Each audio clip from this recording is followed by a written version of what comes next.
Subscribe to WROK on YouTube and never miss a meeting. Good evening, everyone. I'm going to call to order the April 11th meeting of the Royal Oak City Commission. We'll begin with an invocation given by me, followed by the Pledge of Allegiance. Please stand if you're able. There have been moments lately where it feels like there's a dark cloud hanging over us. There are so many reasons to be afraid for our future. A global pandemic, isolation and mental health deterioration, deep divisions in the fabric of American society, another senseless and brutal war, and always hanging over us the impending climate crisis that threatens our very survival into the next century. Many reasons to be afraid for our future, which is why I'm happy tonight to get a glimpse of the hope for our future.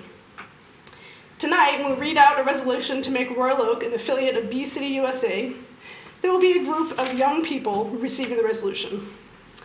9 young people, charmingly named the Bee Tweens, even though some of them are now teens, who have spent time learning and then educating others about the importance of pollinators for our future. They jumped through some hoops and snipped through some red tape because they care about the future, ours and theirs. And this is where the hope for the future lies, in these young people, their caring hearts, their bright minds, their open-minded teamwork, and all that youthful energy.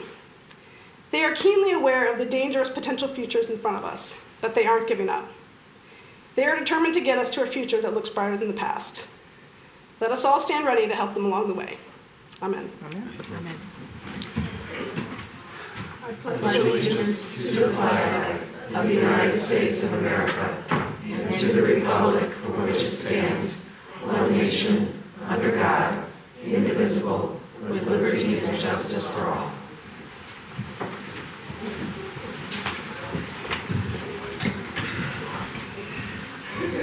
Okay. And now I think we start with those young people. All right. It's my first time doing this, so I gotta get over there. Do I read it from the yard? Good, there's a microphone.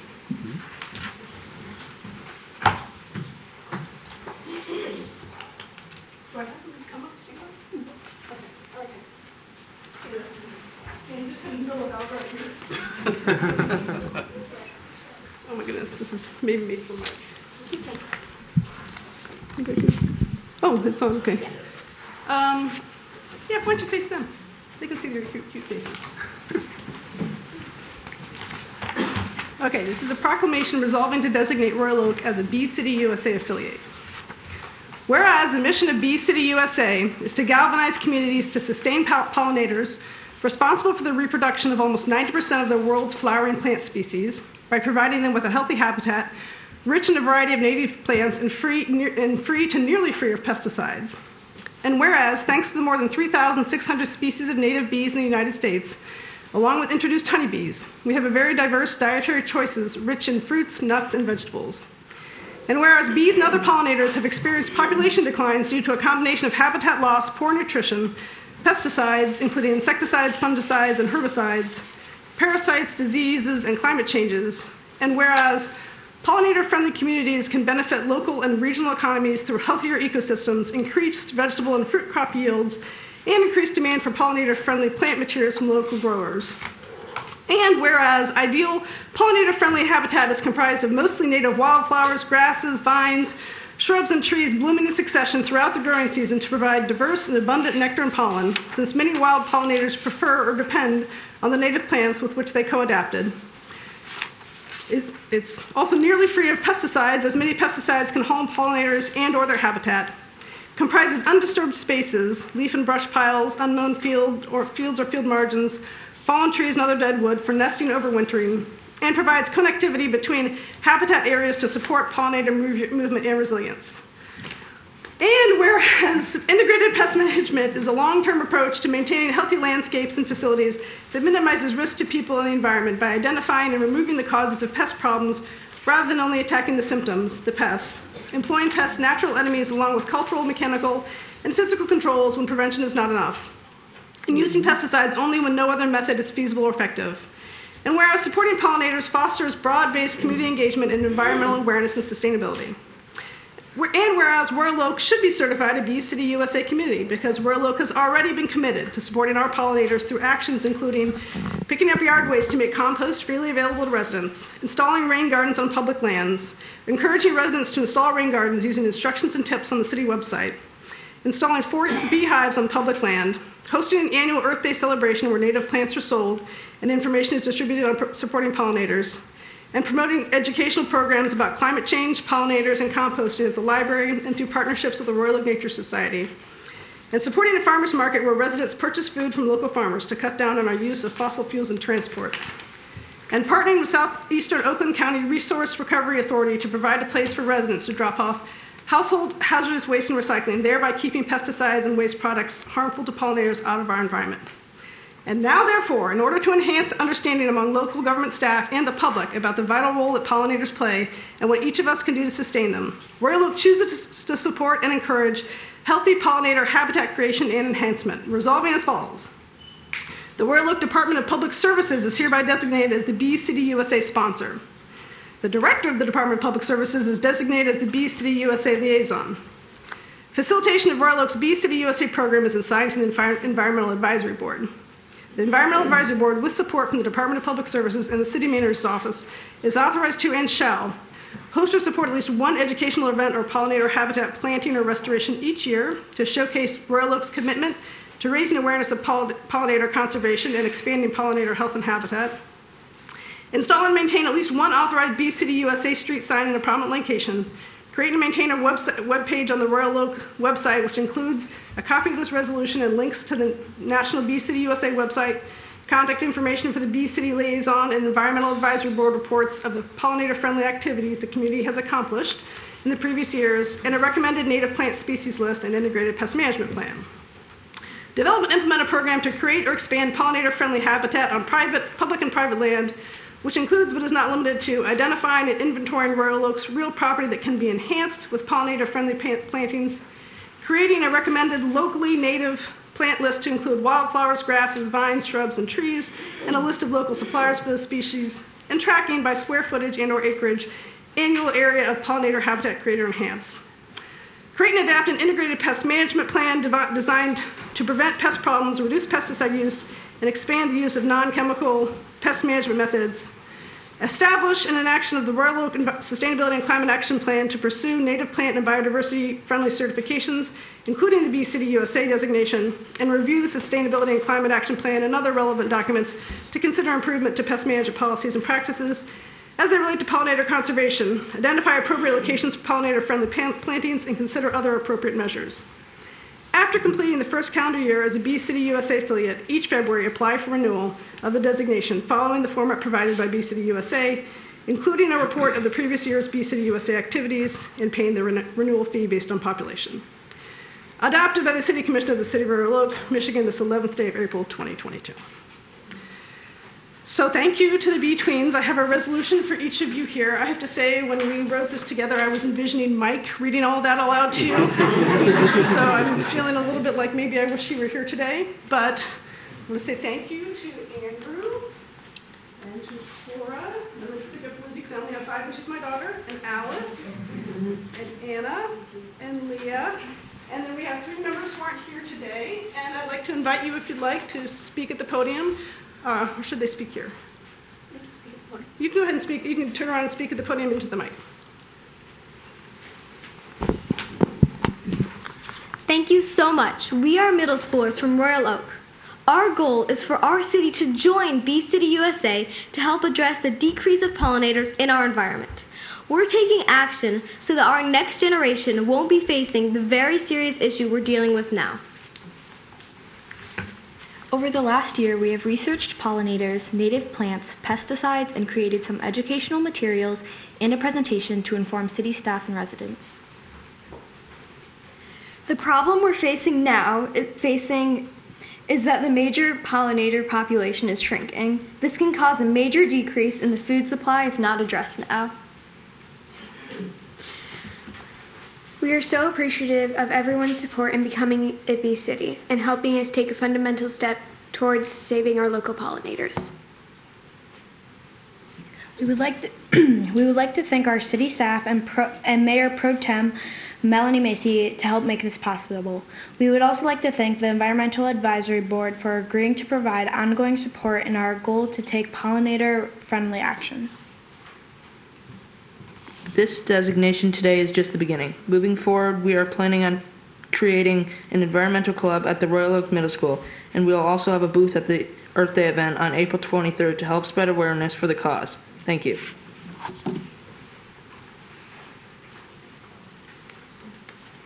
Thank you very much.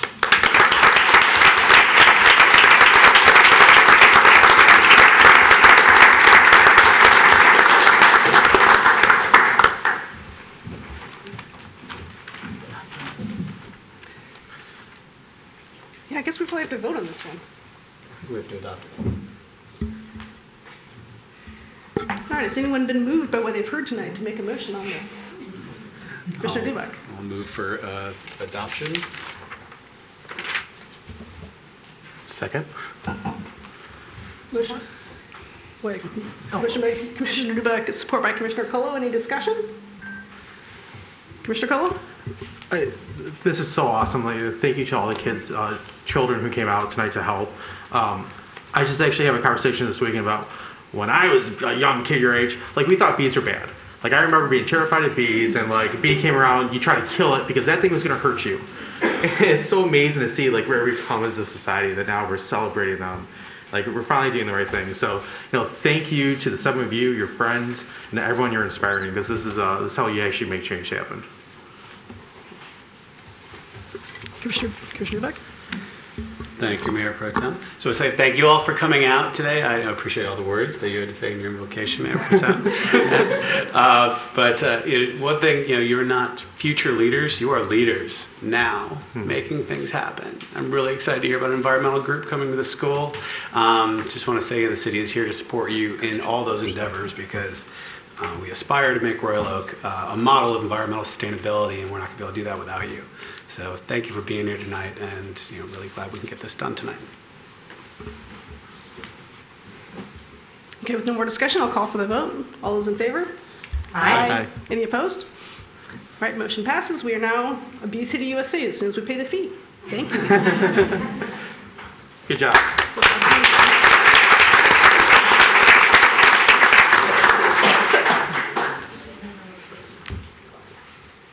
Yes, you can go.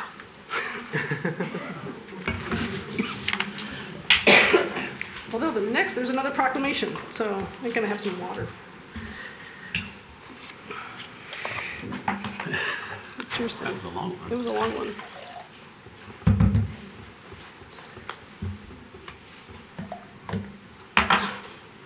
It's funny, Carol and I really had that conversation. Carol and I really had that conversation on Saturday. About the bees. It's just, when we were kids, when I was a kid, I hated bees. This one's not as way shorter. There were some requirements for the last one. Okay. Proclamation designating April 22nd, 2022, Earth Day in Royal Oak. Whereas the first Earth Day was created more than 50 years ago, recognizing the importance of every person in preserving our natural resources, and on that first Earth Day, 20 million Americans rallied for a healthy, sustainable environment. And whereas the global community now faces extraordinary challenges, such as global health issues, food and water shortages, extreme weather events, and economic struggles. And whereas all life forms on Earth have a right to a healthy, sustainable environment, and as caretakers of the planet, we all have an obligation to change the human behaviors that contribute to climate change and environmental degradation to preserve the Earth's beauty and its resources. And whereas this obligation extends not only to today's caretakers, but also to the future generations of caretakers who will inherit the planet from us.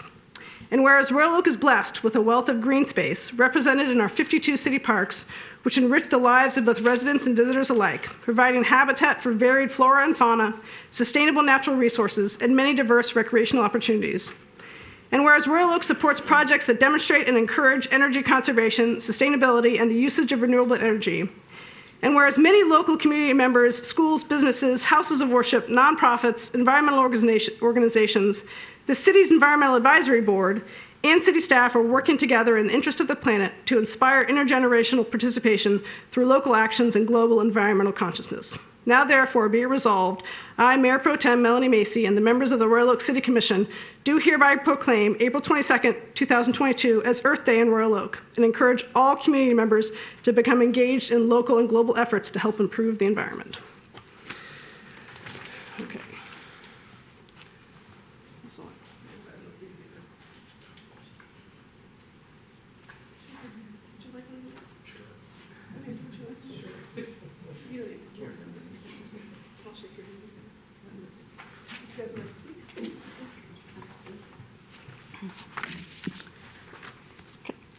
Okay. Okay, I'm on here.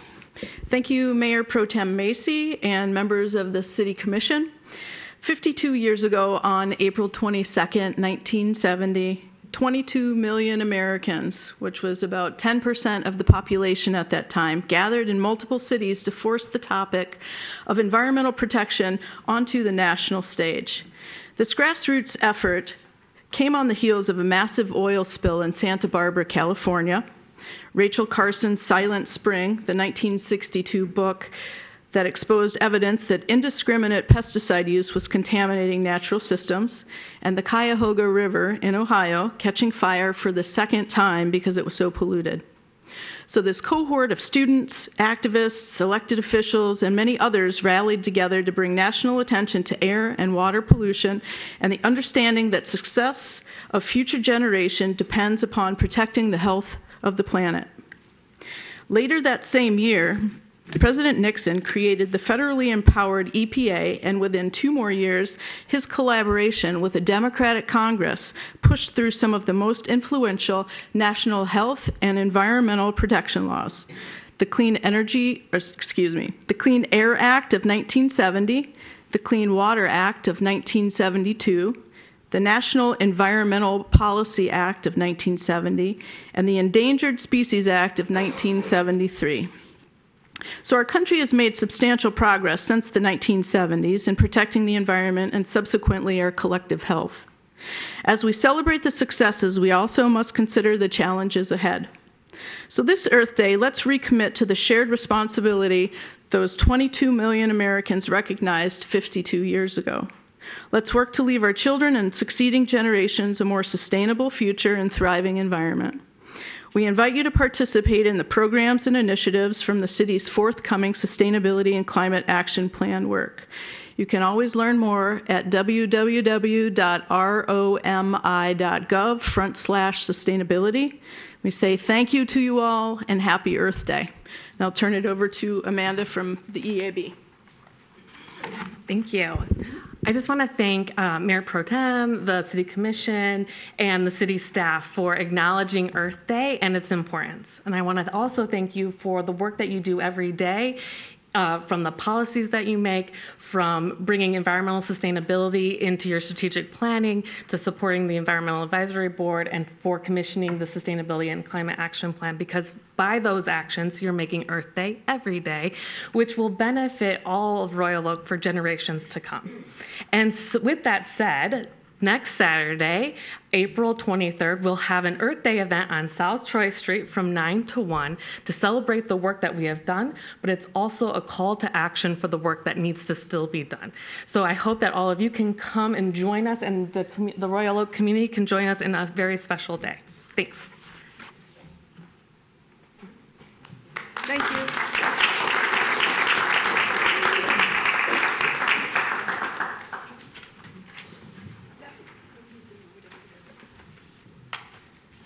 Okay, thank you. We'll move forward to the approval of the agenda. Do I have a motion? Motion by Commissioner Dubak, second by Commissioner Perush. Any discussion? We need to add an item to the agenda. Action recommendation based on our closed session attorney-client discussion. So I would add that as item 15, please. I'm not going to have that verbatim, but I'll put it on there. Thank you. Accept that friendly amendment. Okay. Any further discussion? So this motion is now on the agenda with the addition of the item 15 as discussed by Commissioner Douglas. Yes. All in favor? Aye. Aye. Any opposed? Motion passes. Okay, moving on to public comment. The City Commission values and relies on the input of our fellow citizens to make decisions. Now is the time set aside for public to address the City Commission on any city-related issues, both on the agenda and not. I ask that comments be directed to the Commission as a whole and not individual commissioners.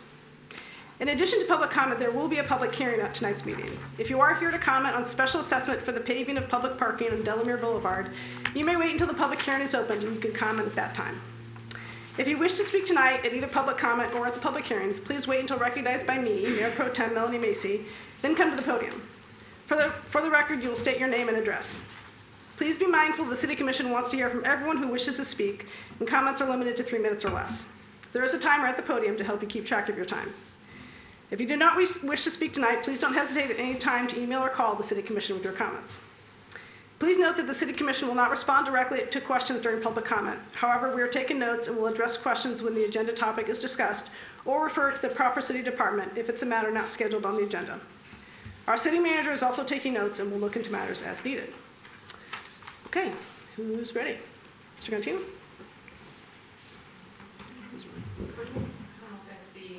Oh, EAB, please. I will go ahead and say my name is Woody Gantina, 1422 Edgewood. I just want to briefly say how proud I am to live in a community where our youth leaders and our city leadership take sustainability and our environment so seriously and act accordingly. I think it's very important to show how committed we are to sustainability and doing the right things to not only protect the world we live in today, but to protect the world for our future generations. And I think tonight's proceedings are a testament to that. So I just wanted to say thank you. Thank you. Because the only other thing we would like to say is that the Environmental Advisory Board is very committed to help these young people, support them in any way that they need to get to their goal. So, thank you, Dr. Hitzman. Okay, who's next? Yes.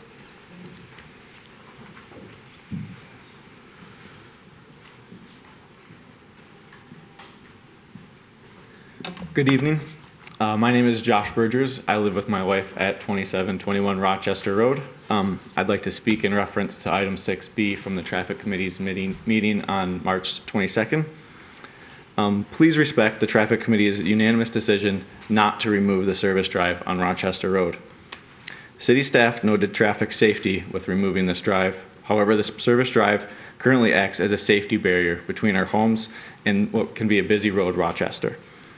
The service drive allows residents to easily access Rochester Road at an intersection rather than being forced to back out onto this drive. The service drive also provides valuable parking and access to residents. If you remove the service drive, essentially residents will now have to park on side streets, and these side streets are already quite congested. There are also a few streets on the service drive that do not have a driveway themselves, so if you remove the service drive, you're essentially removing vehicle access for their homes. About 4 years ago, when my wife and I first saw the posting for our current home, the real estate agent emphasized that we were not directly on Rochester Road, but rather protected by the service drive. So much that the second photo in our listing was actually of this dirt service drive. But we appreciated that. We acknowledged that it was not on this busy street. And to be honest, we probably wouldn't have gone to see our house, let alone purchase our house, if it wasn't for the service drive. I've also noticed on Zillow and Realtor.com, when you look at the estimated home values in our area, the homes located on the service drive are all valued higher than our neighbors across the street who do not have a service drive. Again, if this is in terms of safety, by removing the service drive, you're now asking all of our residents to back out and jockey their cars onto what can be a busy road in Rochester. I would like the city to instead consider using just a fraction of the funds proposed for removing the service drive to improve the grassy curb area between the service drive and Rochester Road. With the new Rochester Road diet, this area will be expanded by about 5 feet. So I'd like the city to consider maybe adding some trees here or bioswales that will not only aesthetically be pleasing, but also help with the flooding in the area, as well as keeping all the residents happy and safe. Thank you.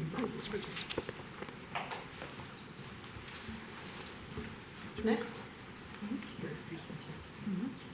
Yes, Dr. Anderson.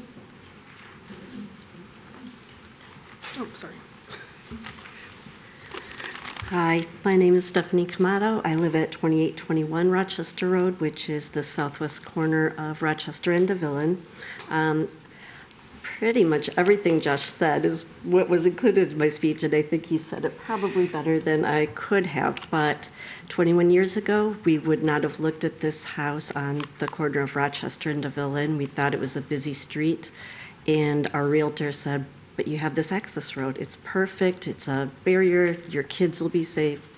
We realized we didn't have a driveway when we made the bid, and she said not to worry. It's perfectly okay to park on this side. Don't park on the other side closest to the road. We bought the house, and for 21 years, we have lived there without a single incident. If you do fill in the access road, we won't have access to our home. And we are getting older. We plan to age in place in our home. It's going to be our starter home and our retirement home, hopefully. We have not had the money to put in a driveway. We have an autistic son who also needs that main area in front of our house to serve a car to pick him up, to take him to and from his program. I agree with Josh again that this expanding green space by limiting it to 2 lanes would be best served by keeping the grassy area, but also adding trees, shrubs, and maybe some native flowers.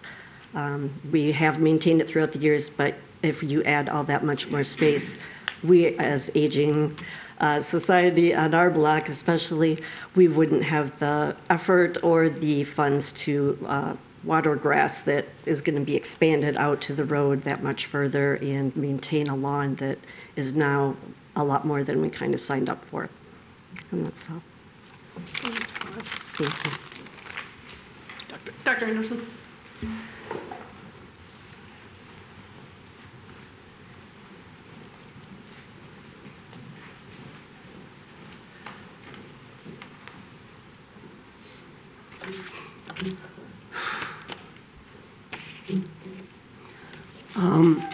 Excuse me, Dr. Wallace Anderson, 404 Mount Vernon Boulevard.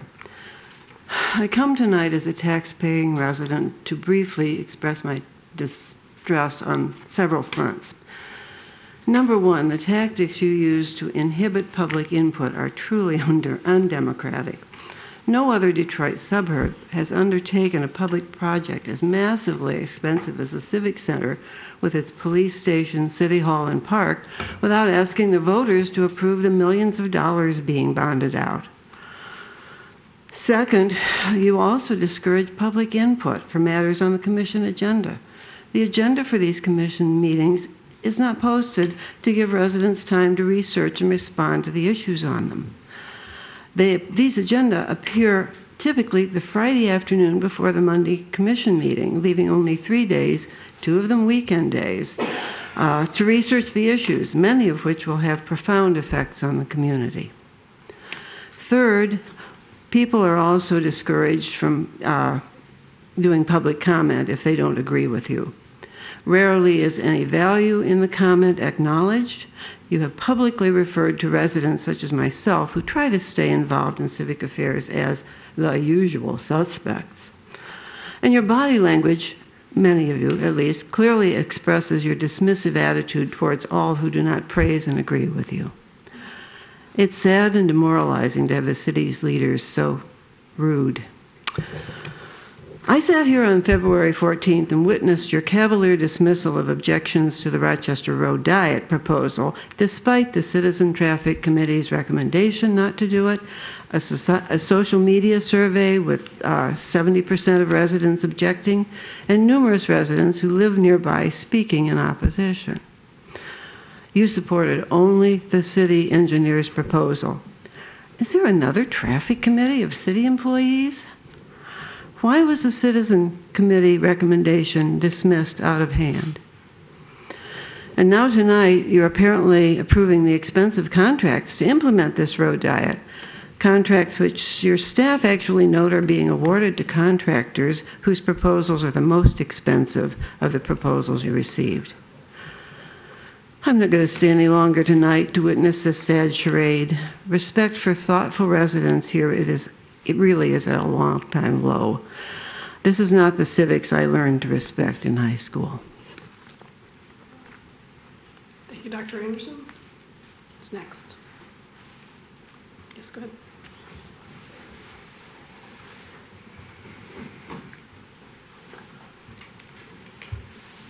My support system's coming. Okay.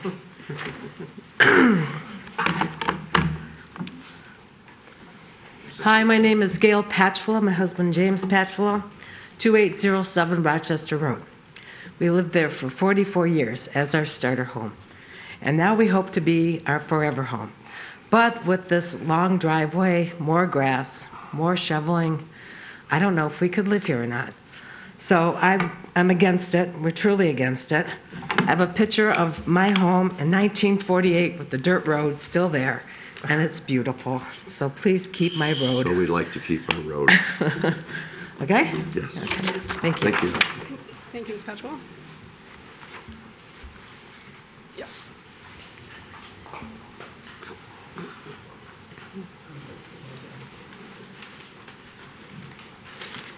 Hello, my name is John Galetka, Royal Avenue, Royal Oak. I wanted to talk about the Rochester Road diet, since it's on the agenda tonight, and your decision to move the curbs into one lane going in each direction. The residents voted by 70% to leave that busy road in its current form. Of the 29.5% who voted for diet, many asked for it to include bike lanes and not narrow the road by moving the curbs. Your decision, frankly, is stupid. What about fire trucks from the fire station that'll have to thread the needle going down a center turn lane between two rows of stopped traffic? What about garbage collection days, since you have residential homes right on that busy road? What about leaf collection in the fall? What about delivery truck stopping? You'll have a far worse situation than what Main Street is right now. And is the only lane of traffic in each direction on that busy road going to be a shared bike lane as it is now? Police and firemen I talked to think that narrowing the road is stupid. Why did you vote for the least functional option that nobody was really asking for, that cost $900,000 more than the other two that left the curbs in place? Who benefits from that $900,000? Looking at Oakland County election records that anybody can see online, from the last election, Mayor Fournier got 47%, or about $16,000 of money from trade unions, leaving him with $30,000 after the election, even outspending competitors 5-1. All the rest of the commission, you all get thousands of dollars from trade unions. We know that. It's online. Mr. DeBuck, you're a star. You got a whopping 57% of your campaign donations the last election from unions and trade groups, 14 out of 24. Now, what does that buy? On November 8th, the exact same commission meeting you announced the election results last year, you approved an ordinance that favors using union masters and journeymen with good paying pensions as a stipulation for contract construction projects. Wow, what an exchange. Hey, if I get in, you get a big favor that very same day. And in that window of time before Oakland County publishes the political donations from the election on their website. What a coincidental and cynical exchange. Stunning. You should put your political donor list on the Royal Oak City website and recuse yourselves from votes that benefit your supporters. The large majority of residents who said no to moving curbs get no benefits, just insults from you that they don't understand their own neighborhoods. You're going to be asking for a road millage renewal coming up in November. Even in your arrogant minds, how do you expect residents to vote for that when you ignore the wishes of the vast majority, damage their neighborhoods, and insult their intelligence on top of it all? Repave Rochester Road in a safe, responsible way, and get your donor list up on the city website. Thank you. Thank you, Mr. Galuka. Who's next? Mr. McGee?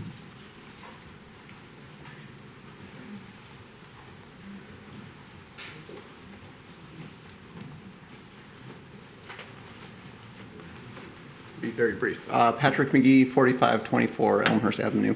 I'm here to speak to you guys about one concern.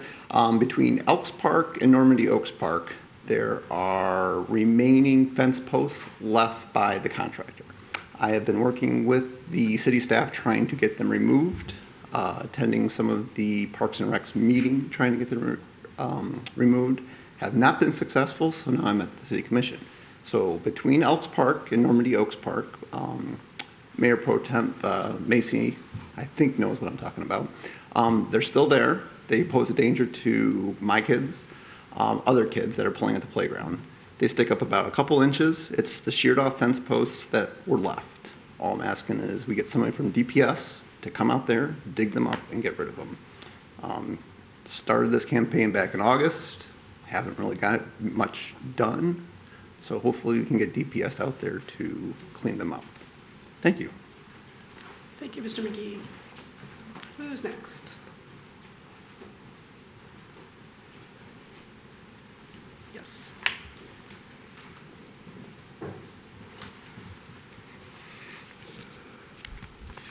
Hi, I'm Sarah Ellison, 1309 Mohawk. I'm here to talk about the proposed non-domestic animal ordinance.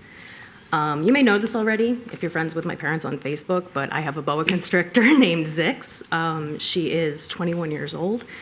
I've had her since she's a baby and not much bigger than a pencil, and now she's 6 feet long. She stays in an enclosure in our house. She's never presented a threat or a nuisance.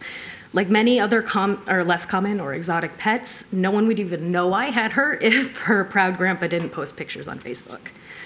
I grew up in Royal Oak. I love this city. One of the reasons I chose to live here as an adult instead of one of the many lovely communities nearby that are cheaper, closer to my job, and still convenient to my favorite Royal Oak businesses is because of Zix. By the time I moved back to the area after finishing grad school, she'd been a part of my life for more than a decade, so I was very definitely looking at animal ordinances when I was making my decision on where to live. The wording of this proposed ordinance is imprecise and it's confusing.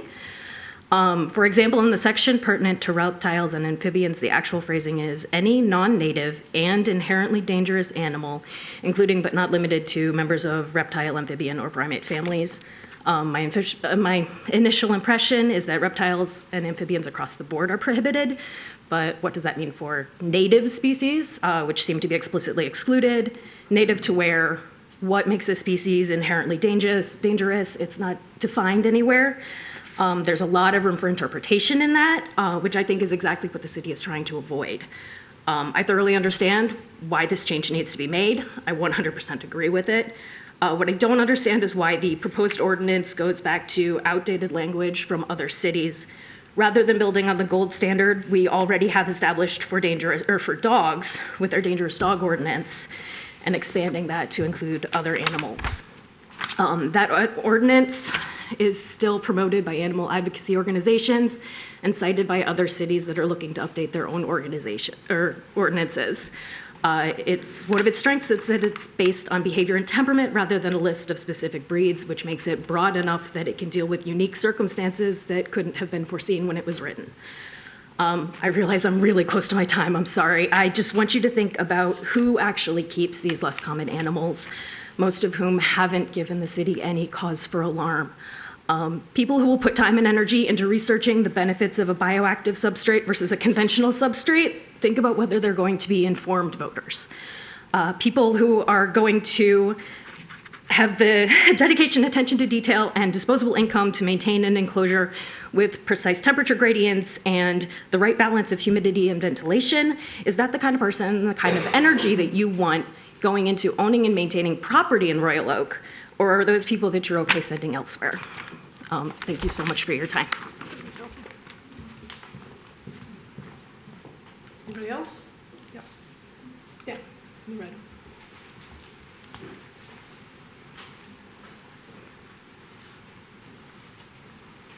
Phyllis Salter, North Lafayette. Excuse me.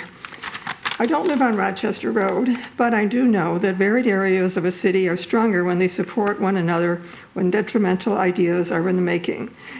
As the list of such area ideas appears endless, the residents are becoming more and more aware and concerned. Residents of the subject area between Webster and DeVillen that I have heard speak are not in favor of having to lose their buffer. And, well, you know, you just heard all this. The access along with the road diet will likely increase the density and decrease the current safer situation. Please don't say that it won't affect its value. Just clean it up. Also, the condos, some kind of loft condos on Main Street, just just south of Lincoln on the east side. Their balcony pieces are still hanging around. Looks pretty bad. And it seems like the Ford sign is still what it is. Is that right? Didn't they do it too big and had to be changed? No? You don't know? Okay. There's a sign. I know you know about signs. That's all I have. Thank you, Ms. Alder. Anybody else? Ms. Elson? Good evening. Jody Ellison, 1309 Mohawk. You all know me. You can probably imagine I'm up here to advocate for animals and their families in Royal Oak. I'm echoing a lot of what Sarah said for the proposed exotic and non-domestic animals. I have heard from a number of people, and I think you would be surprised at how many people very quietly have those non-common animals, and they are concerned. They are concerned that they have been responsible owners who have never had a problem with the city, concerned about possible punitive issues where they will be required to have extra insurance and be put on a registry simply because of the species that they have chosen to live with. I absolutely understand the need to have tighter regulations based on issues that have happened in the city. As Sarah kind of mentioned, I would hope that we could strengthen our existing at-large nuisance and dangerous animal ordinances as opposed to rewriting that is going to try to bring in every potential dangerous animal and probably miss several that you never would have seen coming. Fewer words is probably better in legislation like this, closing the loopholes. I think the only other thing that I want to say is that I would appreciate. We have so many connections in this community who do work with the animal advocacy community across the state. And if this goes to further deliberation, I would love it if I could put you in touch with some people who may be able to really help, including several attorneys who work with animal organizations who may face this in many, many communities. So I thank you for your time, as always. Thank you, Ms. Ellison. Okay, anybody else? Yes.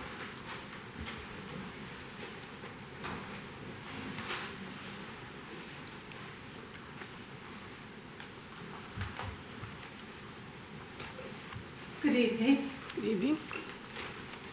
My name is Patsy Reggio. I live at 1403 Smith Avenue, Royal Oak, Michigan. I did read this. I wanted to know if I could write and send a letter, but I read in here that you can send a letter and it'll be brought to the attention of the mayor. And I'm just talking. I couldn't hear as well back there. I'm so sorry. I hope I'm not being redundant. I'm still kind of thinking about the marijuana thing, and I know you can't answer, so I don't know how I'll get the answer. I hope nothing's passed as yet. You can't answer that, can you? Like the business, and you can't answer any questions. Okay. Well, you've heard of boots on the ground. I'm a grandma with a voice walking on the ground, okay? And so voices for all these young people. There used to be a war on drugs, just say no, all these other things. And please educate yourself. They're finding out horrible things, and you want to protect the environment. I wanted to know, they have those dumpsters. That man was going to put the business on Woodward. He said they're going to put the marijuana waste in the dumpster and lock it up. Now, where is that going? Is that going to be dumped somewhere where it's going to hurt the environment? I don't know. So I guess I'll write a letter. I didn't know whether to direct it to Commissioner Perush, who's been, and I've lived in Royal Oak since I'm 77, and I've lived here forever. And I was sorry I couldn't get to the memorial. I had plans, but something came up and I couldn't make it. I'm so happy we're having that there. And just remember, if you want to be a hero or a heroine, you want to go home to your families, you can say, well, I'm so glad I'm on the commission and I can take care of our city and protect everybody. I voted against something that would hurt our city. But if you want to be somebody else and say, oh gosh, you know, I voted for something green today, but it's a green plant and it produces drugs that could hurt children and families in this city. Doesn't have to be here. It's in Detroit. Doesn't have to be anywhere. And I hope you keep the federal government out of our decisions. We've had a city for over 100 years. 100 years now. We've been able to take care of ourselves and make good decisions. Thank you all. And you have a blessed Easter, whoever gets to celebrate that. And hope all the little kids have so much fun. Okay, thank you. Thank you. Anybody else? Going once? Yes.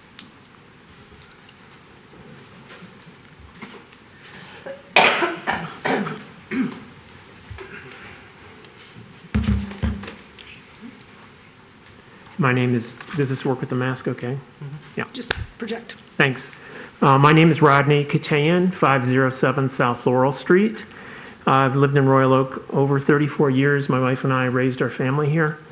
And I really appreciate the opportunity to speak here tonight. Thank you for that privilege. I haven't spoken before the commission in nearly 20 years. And I say that only to emphasize the fact that I feel how important I feel about this issue. I'm here to speak about the plight of the shuttered Main Art Theater on North Main Street. I participated in the very well-attended Save the Main rally this past Saturday, and I left there with a lot of hope about saving the theater. I don't think the wrecking ball is inevitable. For inspiration in this moment, I offer you the City Commission's own vision statement: to be a dynamic balance of progressive vision and traditional values, offering an inviting, premier, and diverse community for all. Now, for 80 years, the Main Art Theater has embodied that very vision statement by inviting diverse communities to come together in a premier setting to experience important and impactful movies. We all have great memories from going to the Main Art with our loved ones, but this really is about Royal Oak's future. I believe members of this body, the City Commission, have the influence and the authority to help save the Main Art Theater. I'm sure that some of you must already be working to save it, and I think that's much appreciated because thousands of people in Royal Oak and surrounding communities support the effort to save the theater. Important community gathering places like Main Art are too rare and too precious for us to simply give up on. So I'm here today, yikes. So I'm here today to say that I don't believe there is an inevitability to that process that is already in motion to demolish the theater. I think it's possible to find a different way forward, and I encourage you to use any and all creative methods to keep this important community gathering place alive and thriving for another 80 years. It's much too important to simply give up on. So I thank you for the opportunity to speak. I think this is a terrific forum, and it's a privilege to live in a democracy where we can do this. Thank you. Thank you, Mr. Kagan. Okay, going twice? Going 3 times? No Boy Scouts? No Boy Scouts? All right, bringing the meeting back up here. If I can find my agenda. Okay, that brings us to the consent agenda. Would anyone like to remove anything from the consent agenda? Commissioner Cole. Item M, please.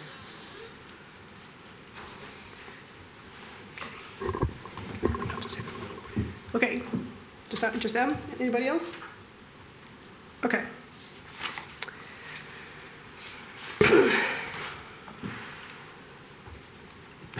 Okay, the consent agenda now consists of City Commission meeting minutes, March 28, 2022. City Commission special meeting, strategic plan and goal setting work session, March 18th and March 19th, 2022. Claims, March 25th, April 5th, April 8th, and April 8th, special pay, 2022. Approval of purchase orders. Approval of certification agreement for certified local government program. Proclamation designating April 28, 2022 Arbor Day in Royal Oak. Approval of license agreement for 514 East 4th Street. Award of professional engineering services surveying 2023 projects. Award of professional engineering services contract CAP 2308 2023 major road improvements. Contract modification to contract S 2001-2020 sewer televising and route treatment. Standard Resolution 1 special assessment paving of Parkdale Avenue. Award of contract 44th District Court security cameras. Receive and file non-action items, January 2022 revenue and expenditure summary variance report, March 22nd, 2022 investment report. Is there a motion? Commissioner Colo? Second? Second by Commissioner Douglas. Any discussion? With that, I'll call for the vote. All in favor? Aye. Any opposed? Okay, now we are on M, Information Technology Department request to fill vacancies. Commissioner Cole. Thank you, Mayor Pro Tem. Mr. Britt, can you just give us a quick rundown on this here? I guess the only confusion I have is it mentions at one point that this is an existing position, but then it says anticipates that one of the positions will be budgeted in 2023. So I guess there's just a little confusion on my end on the verbiage. Is this an already budgeted position? So good evening, Mayor Pro Tem and City Commission. So these are currently both in the budget. So these are positions that were held by individuals as indicated. One took a promotional opportunity over in the fire department, and the other one is a planned retirement. So looking at this, I want to say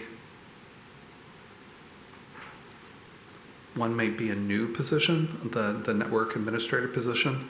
But to answer your question, yes, these are in the budget.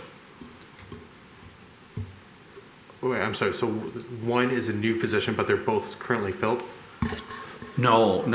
One is vacant right now because the person already took the promotional opportunity. And the person that's retiring is the 1st of August that'll be leaving. So it's important that we start recruiting right now, just for the time it takes to put someone in the spot. Yeah.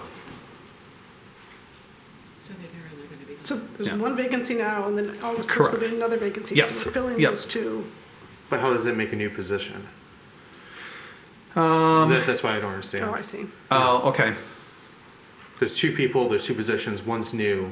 Well, so I guess it's new because the person until August 1st is still here?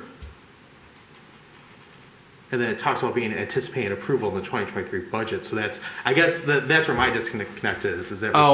That's anticipation of the continuation of the funding, is what I would surmise, and the way that was written. All I know is that we have two positions. One is currently vacant and one that will be coming up in August. And we're asking to fill those positions. So. I don't know if we have Mr. Kirby here. Or yeah. Mr. Cole needs, Commissioner Cole needs. Doesn't look like he is. Yeah, I want to say that one position is a promotional opportunity, and I think that's what perhaps is leading a little bit of the confusion there. So. I wasn't confused, but I am now. Yeah. So look at the first sentence of the line. It says, requesting authorization to fill 2 vacancies. Okay. Commissioner Dubek? Yeah, just sharing that. I was a little confused as well. It seems to be absolutely clear these are existing positions, that one is vacant, one is becoming vacant. It's just we anticipate that it will be approved in the 2022-23 budget. It implies we're opening a new position, but we are not. That's the only clarity we're looking for. This is not a new. If I'm misstating this, we'll bring it back. But I would say for our purposes right now is that we want to fill the 2 vacant positions. So there could be, I don't recall that in the budget discussion that we were including a brand new position above and beyond. Now, with that being said, here's the caveat that we do have a number of positions that have been vacant for a period of time. And so I can think of one in our immediate office where we have a position that we just haven't filled.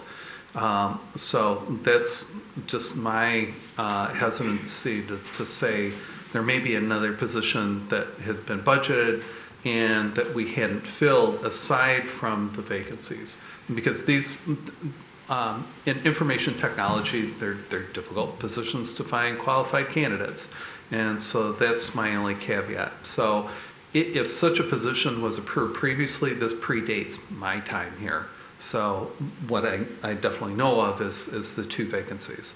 So, but if there's an additional position and I'm misstating this, we'll bring that back and clarify that at a future meeting. Commissioner Dubek? Sure. So then I think just to make clear that any motion to support this is a motion to fill 2 existing positions. Any conversation about new hires or new FTEs would come forward. That is correct. Okay. Yes. So I'll move for approval. Commissioner Dubek, second by Commissioner Colo. Any further discussion? Then I'll call for the vote. All those in favor? Aye. Any opposed? Okay, the motion passes. All right, now I'm at 9, public hearing of assessment, special assessment meeting of public parking on Delamere. So this is a public hearing. Open up. This is the other time that you can address the City Commission on this particular matter. The same rules apply as stated for public comment earlier. Long story short, you have 3 minutes. Is anyone here to speak on that today? Mr. McGee.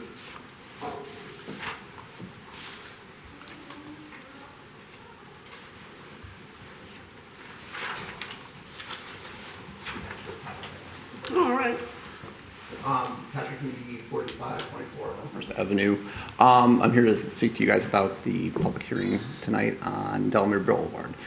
Delamere is a very interesting street. It's a mix of residential, business, and now some retail on that stretch. And most importantly, it's right next to my new favorite park and second most used park of Normandy Oaks. But why I'm here is the flooding. There's a water issue. We have water issues all over Royal Oak, but particularly for this stretch of road. It's hard packed. There's clay on both sides, and you've got the Robertson Brothers development that went in, and it directs most of its water into Normandy Oaks, but some of it goes down into that underneath the railroad track there at Normandy Road and Delamere. And so part of this public hearing and the approval of it, which I don't know if you guys are actually voting on it, I wasn't sure, but would like the record to reflect, I am in favor of more green space and less parking. So that's about it. Thank you. Thank you, Mr. McGee. Anybody else? Okay, I'll close the public hearing. Now, now we're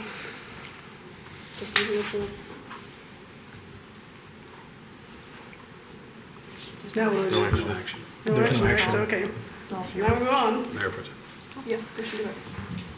Thank you, Mayor Pro Tem. Actually, just to provide a little bit of context to the public comment, we have actually approved the design, but the intent of this project was to add green space to that section. That is hard packed. That is a lot of concrete. So we will be improving the aesthetic and adding in green easements wherever possible, and then formalizing the parking situation there. But my understanding, this is really just about the special assessment. The adjacent property owners are going to be paying, but the design is already locked down. There is green space. And there is green space. And there is green space. So, thank you. Thank you. Okay, item 10, American Rescue Plan Act, Community Outreach and Engagement, Communications and Survey Research. Mr. Brake. Okay, thank you, Madam Mayor Pro Tem. So I'm bringing this back for your consideration as we're about to embark on getting information out about this important plan. And there's 2 separate components. One is the communications end of things. Then the second is to conduct a survey. And both firms that I'm recommending have established working relationships with the city. So first of which is Siren Communications, and I'll make separate introductions, but getting into the plan itself is that with kicking off, having a discovery session that we look at in depth of how we communicate these to external stakeholders. So we've collected the information from within the organization. The Guidehouse has interviewed each of you and staff and as alike, but now we're translating that information and relaying that to the public in an understandable sort of fashion. So as we're dealing with complex federal regulatory sort of constraints, and how do we put that into understandable language? Next is messaging to engage many stakeholders as possible. And from what I've heard from the commission is that you want to engage as many people. We don't simply, not to diminish a public hearing, but to show different forums, whether it be through town halls or through focus groups. And many different avenues where we can engage people that can feel that they can give their voices and opinions and also verify are these things that are priorities that we should be focusing on. So part of that is using our communication channels. So we have many of them that are at our disposal that goes beyond just the web page and social media, but there's also what is termed as very local media, which include the Royal Oak Tribune and alike as an example, and really effectively getting the word out in that regard. So this the communication engagement, as I mentioned, really focusing on 2 in-person events as well as the backfill of the survey that we have used. It was mentioned before of using Guidehouse that does have the ability of providing an engagement plan. Now, let me make the distinction between what Guidehouse is referring to and which is very different than what I'm presenting to you. If you remember back at the February meeting that we had the staff person, the project manager from Guidehouse, Elena Schwarzenberg, who made a presentation. That is Guidehouse's version of engagement, that they would come, make a presentation, answer questions from the public, and that would be the end of their role. From what I've heard from the commission, that you want a much more robust plan. And that's why I'm bringing to you Siren Communication and to talk about their strategy to move this forward.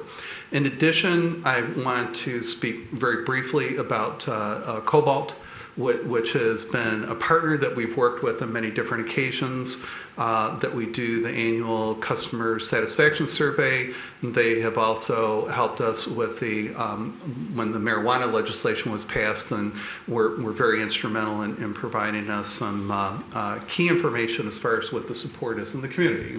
And we commonly refer to that, and I'm sure we will refer to that even more so. But nevertheless, really the concentration boils down to the working with our communications strategist.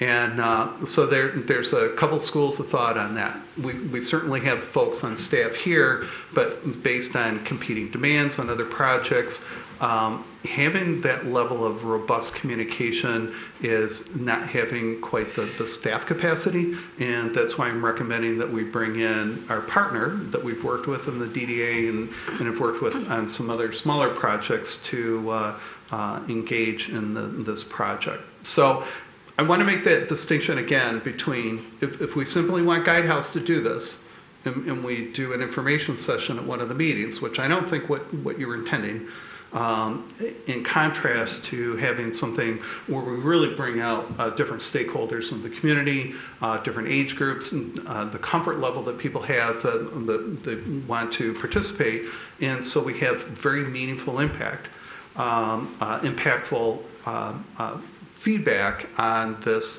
particular program.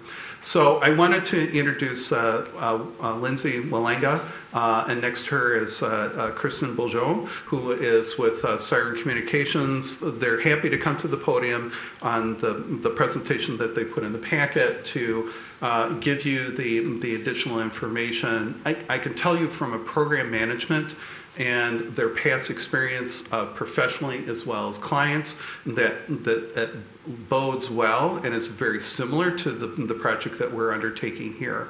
So I have the utmost confidence, and that's the recommendation. As I stated before, this is the team I would like to assemble to move forward on this engagement plan. So open to any questions, and if there's specific questions that the Siren team can answer, then they'll be happy to do that. Questions for Mr. Brick, or should we hear from Siren? Let's hear from Siren. I do have questions, but yeah, they may anticipate Please, come forward. some of those. Yeah.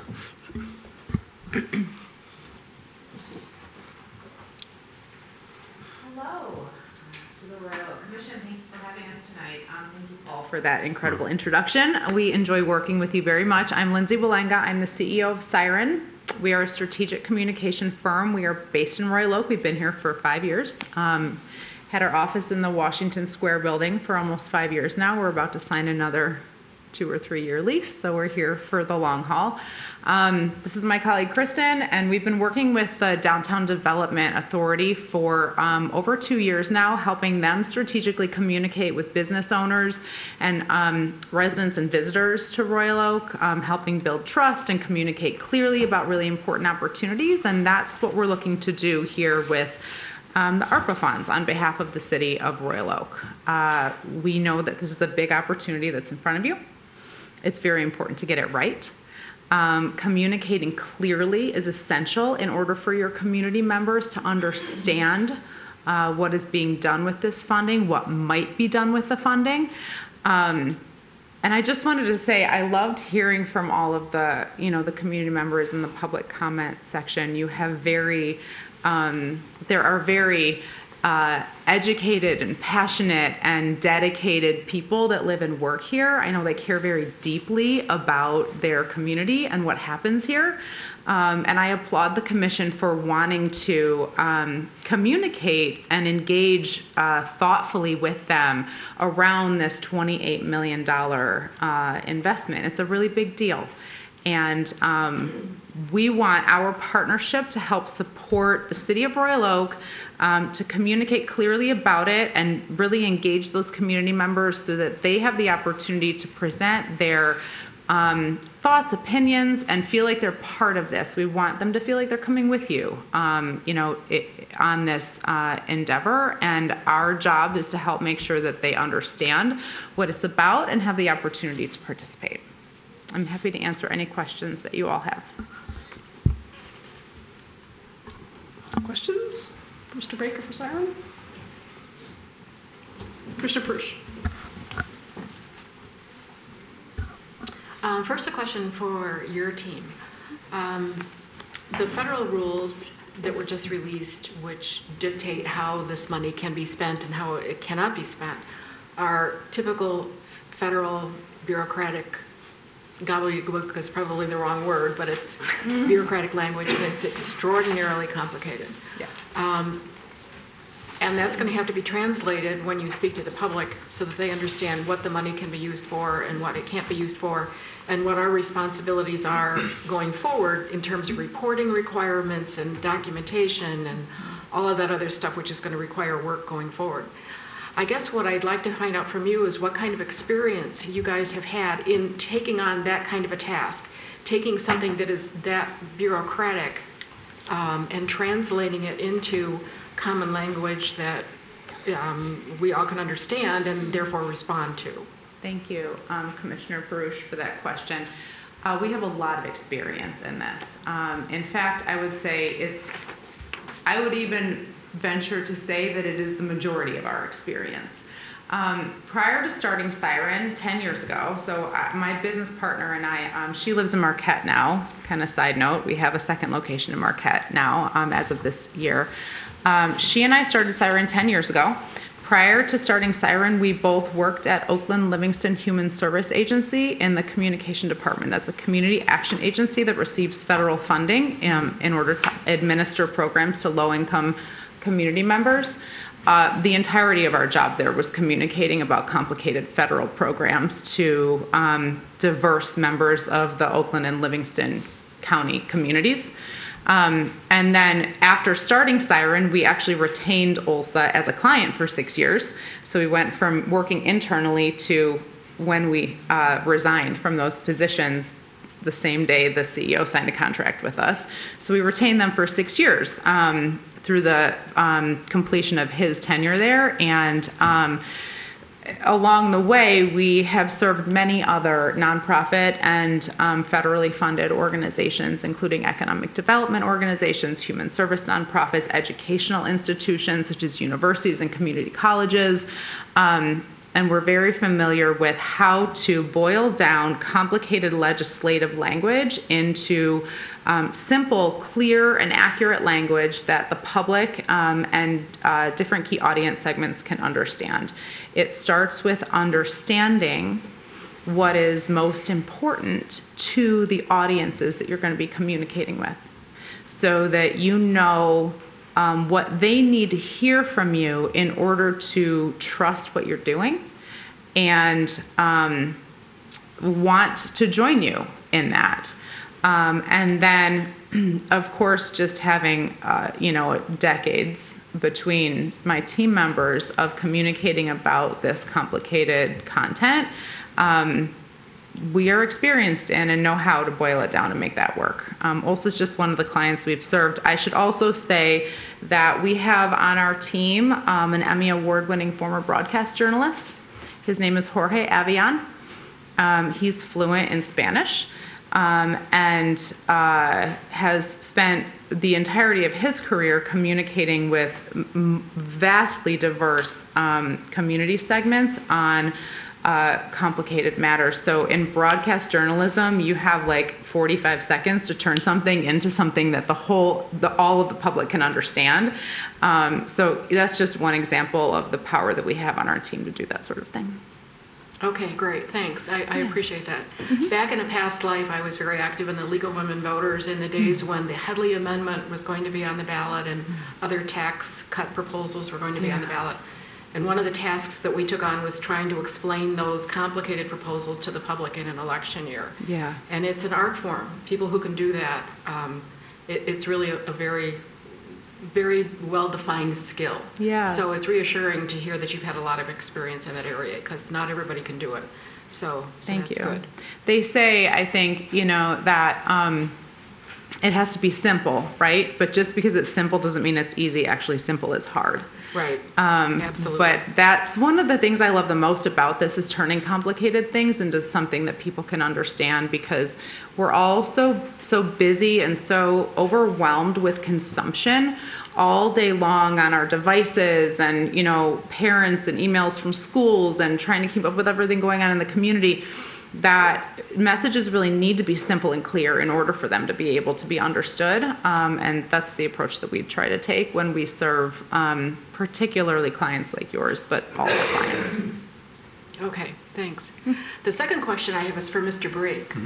I know one of the reasons that we encouraged you to take a broader look at this whole process, and then you got more people involved, like the Siren people, was because we simply don't have staff to handle this on our own. We just are short-staffed, and this is an extraordinarily complicated process to go through. But I do know that even though we are hiring outside people to carry a significant portion of that burden, there is going to be some staff involvement. And I guess I'm just a little concerned that there's going to be so much staff involvement necessary for, not hand-holding, that's the wrong way to characterize it, but work with the Siren people and Cobalt people, that it's going to be just as if they were doing this job by themselves anyway. And I guess I don't want that to happen. I want this to be an opportunity to take, and I'm going to name names, take a significant potential burden off of Judy Davids, who would be doing this on her own if we didn't have the Siren people, so that she can do the other very important tasks that she has in front of her. We know that her responsibilities over a period of years have been, especially the last couple of years, have been just enormous. And so I don't want this to turn into another project that she has on her plate that is going to create more of a burden for her than she really deserves at this point in time. So that's my only concern. Okay. Well, in response to that, so Ms. Davids and I met with the Siren team to go over this proposal. So if you want Judy to speak for herself, she will, but there's a comfort level that we have. And keep in mind that there's, assuming that both of these proposals are approved, that we really have a team of 3 different providers.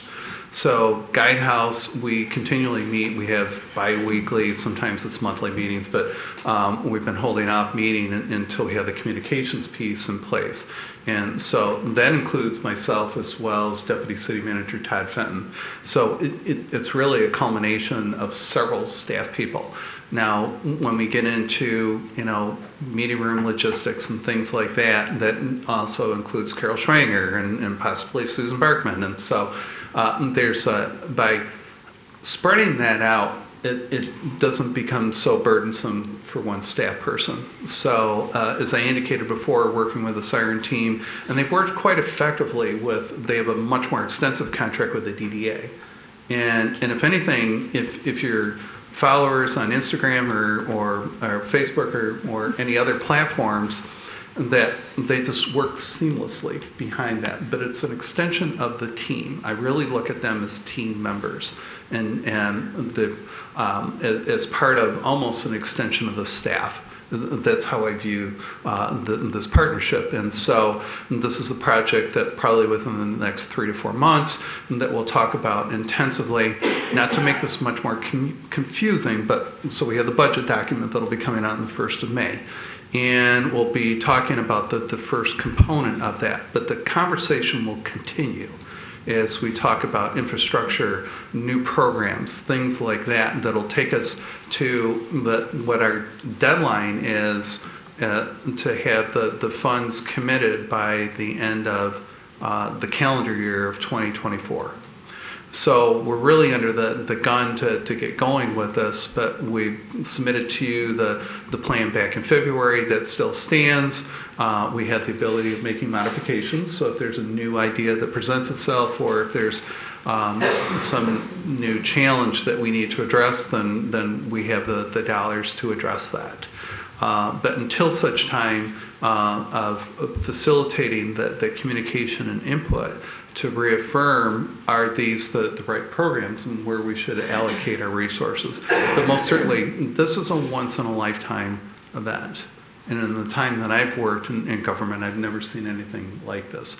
There was close to that in the end of 2000s, but not quite of the magnitude. It was a much more focused grant program. So on the one hand, it's very, very broad, but what behind that broad sort of appearance is very specific categories where we can spend the money. So that gets back to the point that was made that of working with the accountants that delve into the very specifics of those federal guidelines and just make it into plain speak. What in the world does that mean? And so where most people can understand, okay, we can do this, but we can't do that.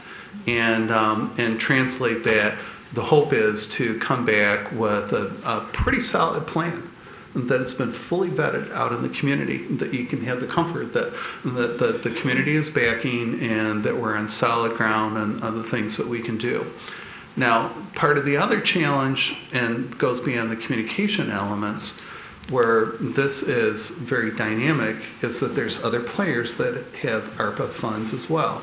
In the state of Michigan, for instance, within the last few weeks, that the programs that they're announcing, coincidentally, are some of the same ones that we have. My hope is, in working with Guidehouse, that we can really maximize this $28 million into double that amount, perhaps. That let's spend the state's money and then refocus the dollars that we don't have to commit locally on other projects. So that's the inner dynamics of this as we go along, and it gets very complicated very quickly. And I want the trusted advisors that can communicate that we can keep all this together, and that we can really maximize the dollars. Also look at where we could partner with Oakland County and the state of Michigan and really maximize the funds. But my hope is that give me the basic parameters to make this thing work. I get it that Judy's got her hands full, and I can recite her upcoming events that she's planning on.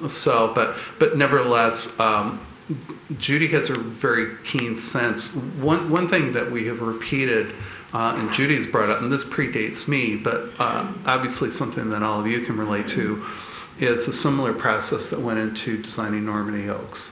We're almost kind of like designing a park, where we have limited resources but unlimited ideas. And how can we channel that in such a way that really maximizes that, where everyone gets a desirable component so we're going to build a pretty complicated swing set here by going through this process. And so that's what's presented for your consideration, but open to your input or concerns or whatever else that we can address. And so I'm going to jump into the question based on what you were just talking about, because I do think Normandy Oaks is sort of what we're looking at as the model for this. But one part that I'm still not understanding well is that for Normandy Oaks, we showed up at a charrette, or we showed up at a public comment, and there was a list of things. Do you want a pool? It costs this much, and you can put it, and it's this big, and you can put it in this place, and this will be the ongoing maintenance costs.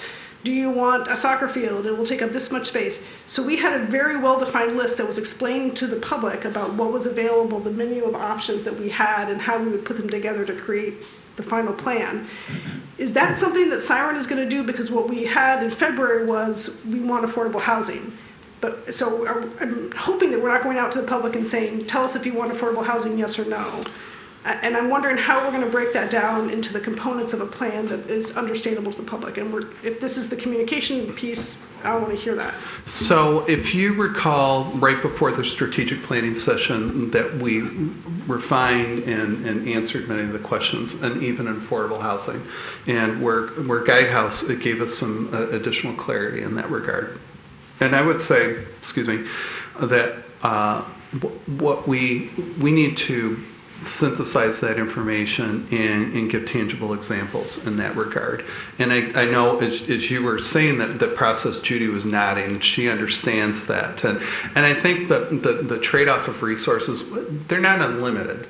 So we have to look at what our bundle is here and what can we possibly do. And so the many priorities that are out there, and infrastructure improvements is one has been mentioned repeatedly throughout the group, and the infrastructure is making improvements to our stormwater management system. So we are looking at a built environment, but also looking at other intangible programs. So trying to put those together in a cart and talk about what the trade-offs are. If we place more emphasis in one area as opposed to others, how would that diminish the program, and give some tangible examples.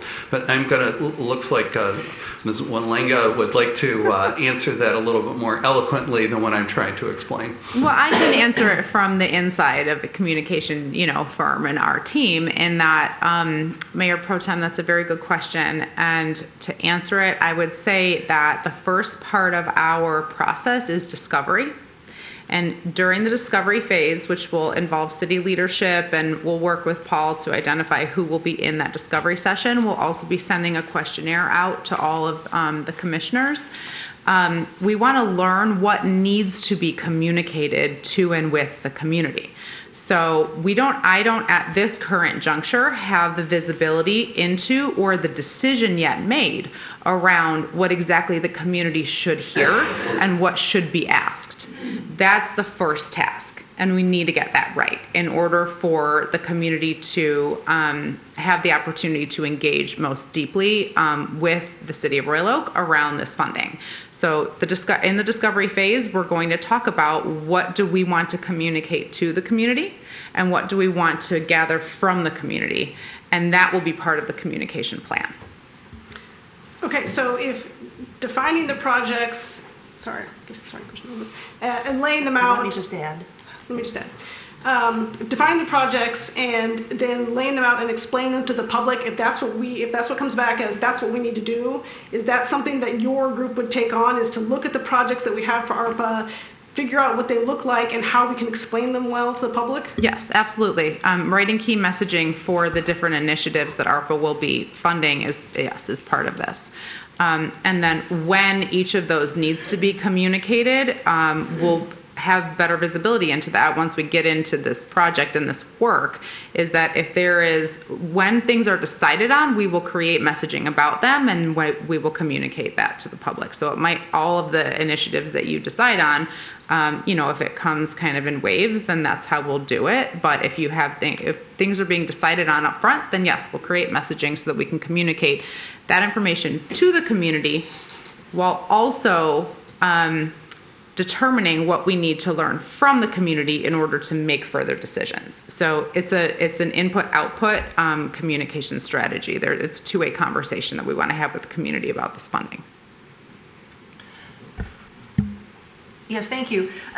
And I want to speak to this topic of discovery, because we, as a commission and the city's staff managers, have done this already. We have summarized what our preferences are and narrowed some priorities, and with help from Guidehouse, have done at least a top-level evaluation of the feasibility of those ideas. So I'm trying to figure out why we need to do more discovery. Yeah, let me clarify that for you, Commissioner Douglas. Thank you for that question. We're not helping you decide in our discovery process how to spend the funds. We're helping you communicate about the funds you will be spending.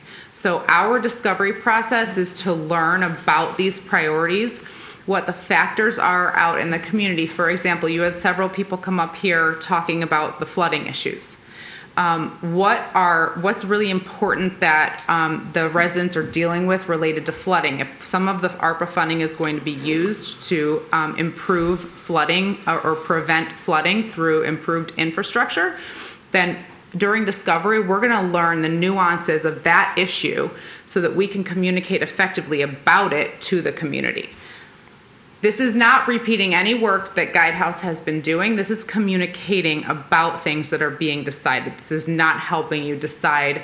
I'm not advising you on how to spend the funds. We're working with you to, as you make decisions about spending the funds, and communicating that to the community.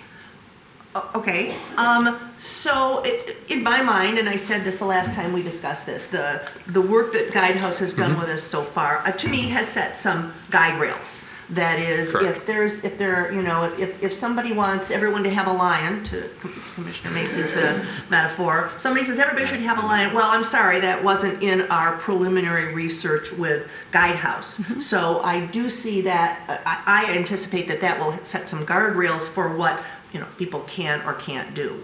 But to me, the community engagement part of this plan is the meat of it. This is where we learn what people want, and they learn from us what some of the possibilities are. And I sort of feel like, Mr. Brake, this has become a tiny little part of what's going on, and that all of this communication is the big part of it. And yet the community engagement, the town halls, and the work that goes around that, because it's laborious, and Ms. Davids is going to nod. She's already nodding. And I share Commissioner Perush's concern that we're dumping that big part of the process onto existing staff.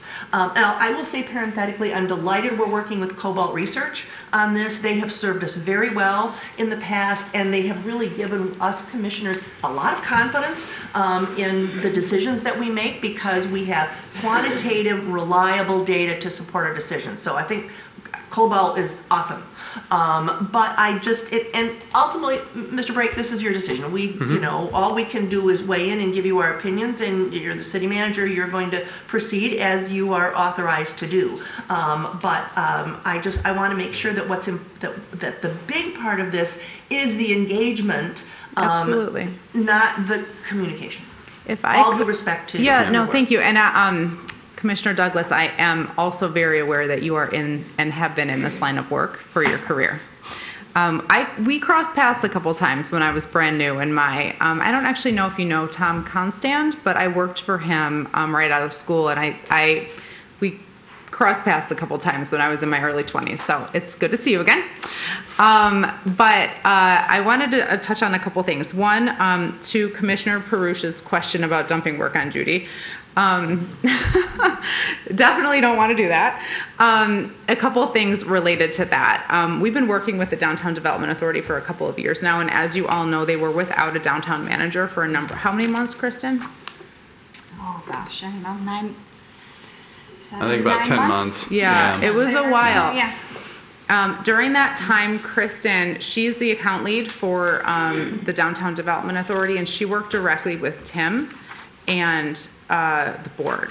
And as you can imagine, both Tim and the board have next to no time to get into the weeds.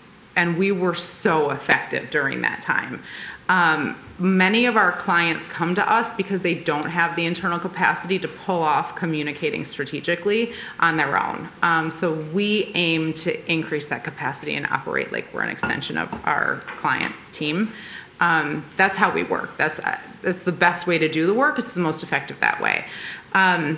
Also, we know, and I'm sure you know, Commissioner Douglas, that when confusion happens, if confusion about something this important occurs, it causes way more work on the back end to clean up.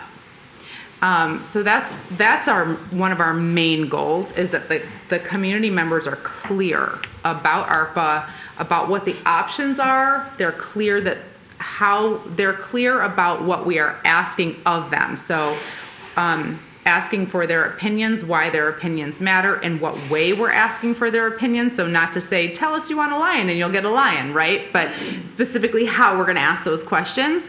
And then they're clear about the priorities that are being selected and how it will affect their lives. And so that's what we're trying to help bring capacity to Judy and Paul, is to be able to communicate clearly about this incredible funding opportunity. Okay, thank you. Any more questions for Siren? Oh, Brandon. You have a question for them? Commissioner Hunt? I think I may be directing my question to Mr. Brief or Mr. Layell on this. When we first learned that we were getting this $28 million, and deciding how we were going to use it, we knew that community engagement was going to be a big part of this. And from what we're hearing, the communications part is huge. And from what I'm hearing, this could get complicated, the communications portion. So my concern is, I'm a contracts person. My concern is these 86 hours are going to go very quickly. They can be billed pretty quickly. And I understand that there's going to be a lot that goes into this. The contract does not necessarily read of what happens if it goes beyond this. Are you guys going to have to come back to us for an extension? Can you grant an extension? What happens when we get at 85 hours? So what I would anticipate is something like this. As we're getting close, yes, I would need to bring that back, but also explain the reason why. Mm-hmm. So we've had preliminary meetings, and under prior contract that I did have the ability to enter into, and Kristen attended, we've had one or two video meetings with Guidehouse, just to kind of begin to wrap our arms around this. So, and Judy and I had spent a couple meetings in preparation for this meeting today, and to talk about, what does this consist of? What will we be doing? What will you be doing in that regard? So there's a comfort level that we have in putting this forward, and keep in mind, there's it's not, Judy, I think, never sleeps and just works around the clock, but there's many more of us that'll have direct involvement. I know the importance of it, and quite frankly, aspired as being the face and speaking to the community that'll be coming from myself. And but simply to Commissioner Hunt, to answer your question, is that within the realm of this contract, that yes, if it's something that we get into this, and there's a new issue that's evolved that no one's possibly thought of, because it's new territory, we've never had a program like this come about, we'll come back to you in that regard. But to the contrary, I'm hoping just the opposite, that we will complete this and come back to you with between Siren's work and Cobalt, and give you a pretty firm, concise, complete package that will show the broader community support of how we can effectively maximize these dollars that we can talk about generations from now. So. Thank you. Mr. Cole? Thank you, Madam Mayor Pro Tem. So to pick up on Commissioner Hunt's point for a second, 85 hours isn't a lot. And, you know, it was great presentation. You made a point that you will take what we give you, let's say affordable housing, and you'll learn everything you can about it. And therein lies your 85 hours. The research that's going to go into what affordable housing is, how to communicate it. Because you're not affordable housing experts. You're not stormwater management experts. You're communication experts, which is great. So I'm worried that we're kind of paying another company to do what a company has done already. And now this is a third layer rating into it. So we have Guidehouse, who is our expert. They're our project managers on this. They're the ones who we've tasked with identifying the programs, seeing how we can spend it, what the programs are. And actually, Mr. Brake, at our February meeting, I think you remember it a little different than I am, because we had said we weren't ready with what they presented to us. You know, they had presented a diesel generator at the farmer's market, and we all said no. You know, and we said we wanted to come back. We wanted to strategically plan on that, in fact, I believe, is what the direction of the table was, and we've not done that yet. So I don't think Guidehouse is ready to start doing public surveys, because they haven't really we haven't flushed it through at this table yet. But then we get to the fact that Guidehouse is, when the contract was entered with them, we did talk about using them for public engagement. And I get really concerned bringing 3 companies into one public engagement session, because it would be Guidehouse, it would be Siren, and it would be Cobalt. So now we have 3 different companies plus staff all trying to work on this public engagement aspect of it. I would think that the better use of the funds here, the better, more efficient way to go about this would be to use Guidehouse, had intended to use them to get the engagement done, but then go to Siren and say, okay, here's what we decided as a public. We've done scientific surveys. Now help us communicate this, because that seems to be the strength. It's the PR. It's getting the press out, like, okay, hey, Royal Oak, here's how we are going to solve flooding. We're spending this many $1 million to help you. I think that's where the magic of Siren could really lie for the city. I think we're wasting their talent using a firm who goes out to communicate, to bring in information. So I would advocate that we use Siren, but not in this instance right now. Okay, so to respond to that, so number one, following the February presentation, there was an email. I will send out that email again. That was leading up to the strategic planning that we answered many of the questions that were left outstanding in that regard. Yeah, but we had said at the time that we want to have a strategic session. We had said we want to get together, and I don't think an email wasn't going to cut it. So what I'm concentrating on here, I'm going to use one of my terms that I've used before. I'm asking you to focus on what and not how. I'm telling you that I can make that happen. We're not going to inundate Siren. We're not going to make them environmental scientists. That is not the point of that. I appreciate where you're coming from, and where do we bring different individuals into the picture that conversation that we can come up with a plan. And we have discussed this, and this is what we have formulated, and that gets back to Commissioner Hunt's concern of, is this something, are we going to burn through the contract in a short amount of time? My answer to that is no. That what has been presented in the plan of each of the steps, that they will formulate that information, and that we can set the stage, that we can bring in that meaningful sort of information. We'll make that work within that funding. And if it doesn't, I'll have to explain to you the reason why. Pure and simple. So. Commissioner Dubak? Oh, I'm sorry, were you not done, Commissioner Cole? I wasn't done. Yeah. So, Mr. Brake, I guess I don't understand too. You brought Guidehouse to us, telling us Guidehouse would do this. So I'm still lost on that June 21st, 2021 meeting where we said that they were going to do this. Now we're doing someone else.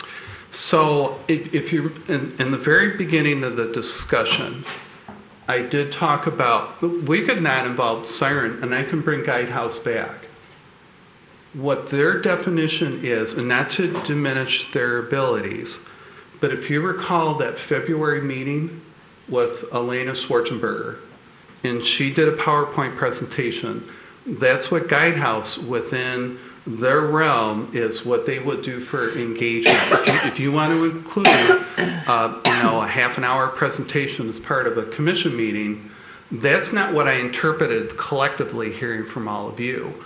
As far as that we want a robust program, we want to engage different stakeholders, but Guidehouse is going to be part of the meeting. So which is it?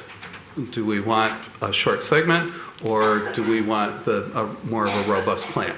So we can't go to Guidehouse and say, well, you might have meant it like this, but we really want it like this. And we want you to perform the services at the same price. And I believe that perhaps there was a misunderstanding in that regard. And it all boils down to what is the size and the scope of the communications plan that we want to have. Mr. DeBuck? I think this is an acceptable strategy. I think over multiple strategic planning sessions, communication comes up, just in the normal course of business. And Ms. Davids is doing an incredible job just keeping the public informed about general day-to-day city operations. This is clearly not that. Everyone knows about $28 million, and that's the extent of it. I think every public comment we hear, why don't you use your $28 million for this? Why don't you buy the main with your $28 million, right? We need a communication strategy specifically to help the public understand what we're doing, why we're doing it, and to distill that into something that makes sense for everybody. And then also what you're going to get from the feedback loop that we'll get from the community is going to help us make sure that we're packaging it and going about it in the right way.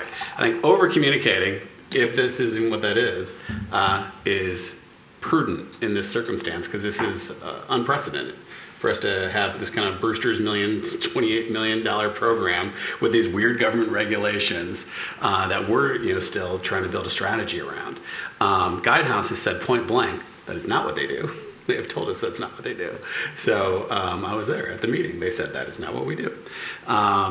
So this seems a reasonable price for this level of work. So I'm all for the city manager's recommendation. So move it. I'll move for approval. Motion by Commissioner Dubak, second by Commissioner Perush. Any further discussion? You could probably sit down. Thank you all. Thank you. I'd like clarification on the motion. Is it just for the siren, or are you also including the cobalt? Both are listed in the resolution for approval. I agree with Commissioner Douglas that the cobalt served us very well and has gotten real tangible data for us to not just to affirm decisions, but to inform decision making. So I support that. So I'm gonna. No, you didn't want to talk. Okay, I'm gonna take some pieces of what I heard people say because I feel like this sort of. You've all explained to me my own thoughts as I've been listening to this. It's starting with Commissioner Douglas about this focus on communication. I couldn't quite figure it out, but it seems to me the same concern she mentioned, that what we want to do here is create a plan that's understandable to the public and present it to them and get their feedback. And when I think of the major pieces of that, it's the research and understanding of the plans, presentation of the projects, making them very well understandable to the people, setting up the room and letting people know, hey, you got to come to this town hall, hey, you got to come to this shred, whatever we have. And it feels like what we're hearing about that Siren's able to do is the part that's like, hey, by the way, you need to come to this. And so I agree with what Commissioner Cola was saying, that seems like that happens after we've done the bulk of the work, which is the defining of the projects themselves and then breaking them down in a way that's understandable. And I'm a little bit, I understand that you're saying, look, this is the team I need to get this done, but I'm a little bit anxious about it because I had thought the same, that this was what Guidehouse was going to do. And so when we found out in February that that's not what they do, I'm looking for someone who's going to do that, and I'm still not sure where that finger is pointed. Who is going to be the person who defines what the affordable housing projects are that Royal Oakers are going to decide whether or not they want to do? And it seems like everyone's pointing the finger at someone else. And so that's what I feel like I want to be focused on right now, and I don't feel like that's what this is. So I'm not going to be supporting this motion for that reason. Anybody else? Commissioner Cole? Thank you, Madam Mayor. I agree with what you just said. And, to Commissioner DeBuck's point, I do agree, like having a robust communication plan is key and it's vital and it's very important. I don't think, though, that we're at that juncture yet. I don't think that we're at a point where we don't know what we have. We don't know what we're doing with all this these funds yet. And I think that we really need to set up this event. We need to do the public input before we move on to telling people about the public input and all the items behind it. I think the public input session itself, if there's a proposal here that said, here's the public input session we're going to do, and it gave us some dates and it gave us items and events, it was an actual proposal of some sort, that might be something that we could look at and say, this will have a tangible benefit to us. But right now, it's this open-ended contract that we're not quite sure what we're getting out of it yet. And for $15,000, I'd rather build a new play structure somewhere. This is money that we're not paying back to the community. Now, given it is going to a WROK business, is a great firm. I think Siren does great work, and I want to use them just after we conduct the input session. So if there was a plan to actually solicit and get the input in, like Commissioner Macy pointed out, I think that's one thing. This is just, we're asking 3 companies to come together with city staff to try to somehow manage all these different aspects of it, and I don't think that's there yet. I mean, I think It's at the table. I think we're back at the table. We can't address that. No, we're at the vote. Anybody else discussion? Yeah. Mr. Brake said it, and he's correct. Our job is to decide what we are going to do. It's his job to decide how. He's heard our opinions, our feelings, our decisions. At the end of the day, we will judge his performance on the results. I never intended to not support this motion, but I wanted to make sure that he and the rest of the staff learned of the concerns that we all had. I think it's incumbent upon us to support this motion. Commissioner Perush? I will just add that my recollections of our prior conversations about these things are significantly different than Commissioner Colo's and Commissioner Macy's. I never anticipated that Guidehouse would be involved in the direct gathering of information from the public. I just didn't think that that was their role. I thought that was more going to be the staff's and our responsibilities. And now it's clear that given the scope of the project, that's something that we can't handle on our own, which is why Siren is being brought in. In terms of the actual performance product and how that is explained to the public, that clearly is something that's in their bailiwick, and that's something that we definitely are going to need. My understanding of the primary reason why Guidehouse was brought in and why Oakland County and some of the other larger jurisdictions are also using them is not only for this beginning phase of this and the ultimate decisions that we make, but also compliance down the road and making sure that the documentation and the paperwork and the reports back to the federal government are all done correctly. That's a scope of the work that is beyond our capacity because we've never ever had to do that before. And that's something that Guidehouse is expert at, and that's why Oakland County is hiring them. So for that reason alone, that was important for us to hire them. I never anticipated that they were going to be involved in the public engagement process that we need to do for these funds. I thought that was all going to be on our shoulders. And now we realize, I think that it's such a big job that we need help. And Mr. Brake has picked the one group that he is most comfortable working with in order to do that. So I'm comfortable supporting this motion. And I do not have the same concerns that others on the commission have with this contract, these 2 contracts. Okay, with no more discussion, I'll call for the vote. All those in favor say aye. Aye. Opposed? No. No. Okay, motion passes. Moving on to approval of proposed ordinance prohibiting keeping of non-domestic animals in residential zones, first reading. Mr. Leal? Or is that not you? Oh. No, it's not me. I can start, Madam Pro Temp, but then I'll toss that over to Ms. Barkman. So if you recall, at the first meeting in November, that we created this moratorium and in a pause, then shortly thereafter, there was this emergency ordinance.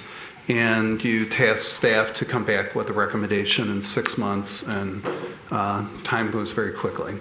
So there has been an effort to solicit input. This is a complicated question, and it will perhaps address some of the concerns that were raised, whether or not we want to grandfather, how we track the animals that exist. And the end result is when you look at when a call is made to the Royal Oak Police Department and they dispatch out the animal control officer, what tools does Chief Moore and the officers have of these situations? It's not a case of going house by house and get into this disposition of that, well, this could happen. No, honestly, it's an emergency type of call where a situation is gotten out of hand.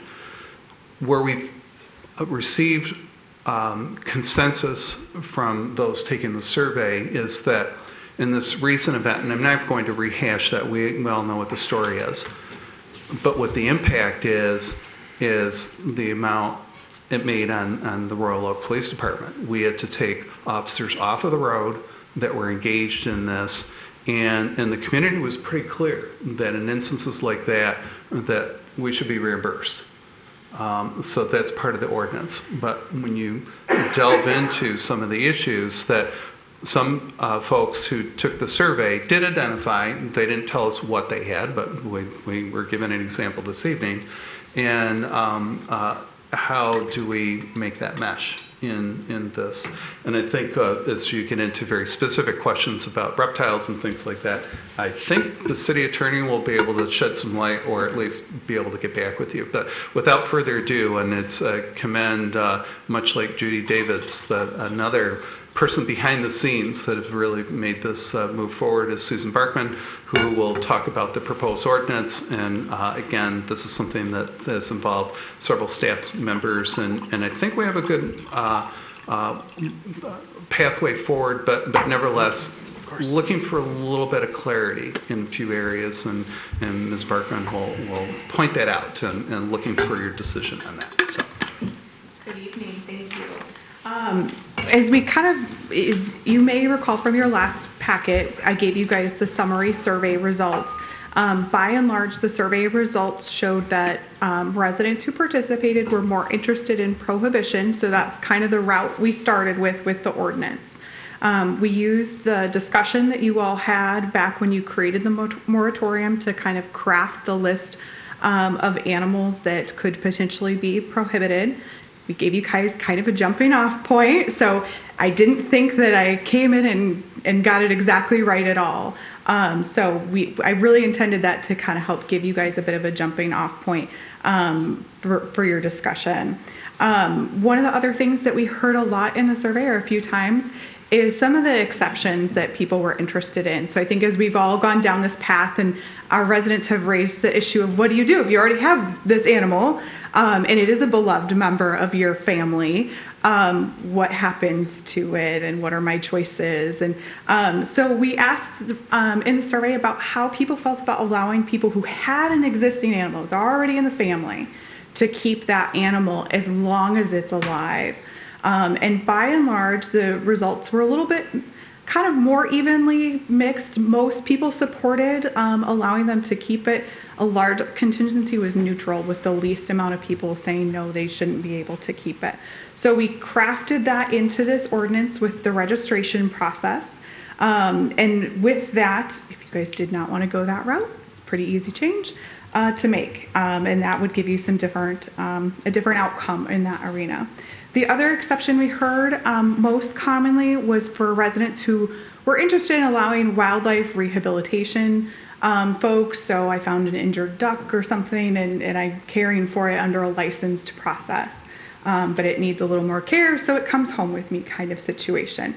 And so we gave an exception for that does not require any type of registration with the city, since they're typically taken care of through the state. And then obviously the zoo, we also included other aquariums and other licensed kind of accredited institutions as well that would fall under that category for the exceptions.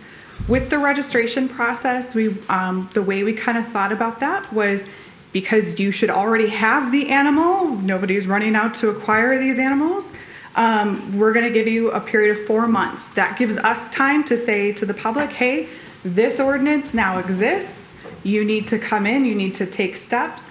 And it gives them time, even if they were on vacation and things like that, it's not a quick turnaround for them to come in. And then as Mr. Brake said, we also included a provision that kind of deals with the removal aspects. If somebody does not register their animal, what does the court process look like? A little bit. And with that was the cost recovery.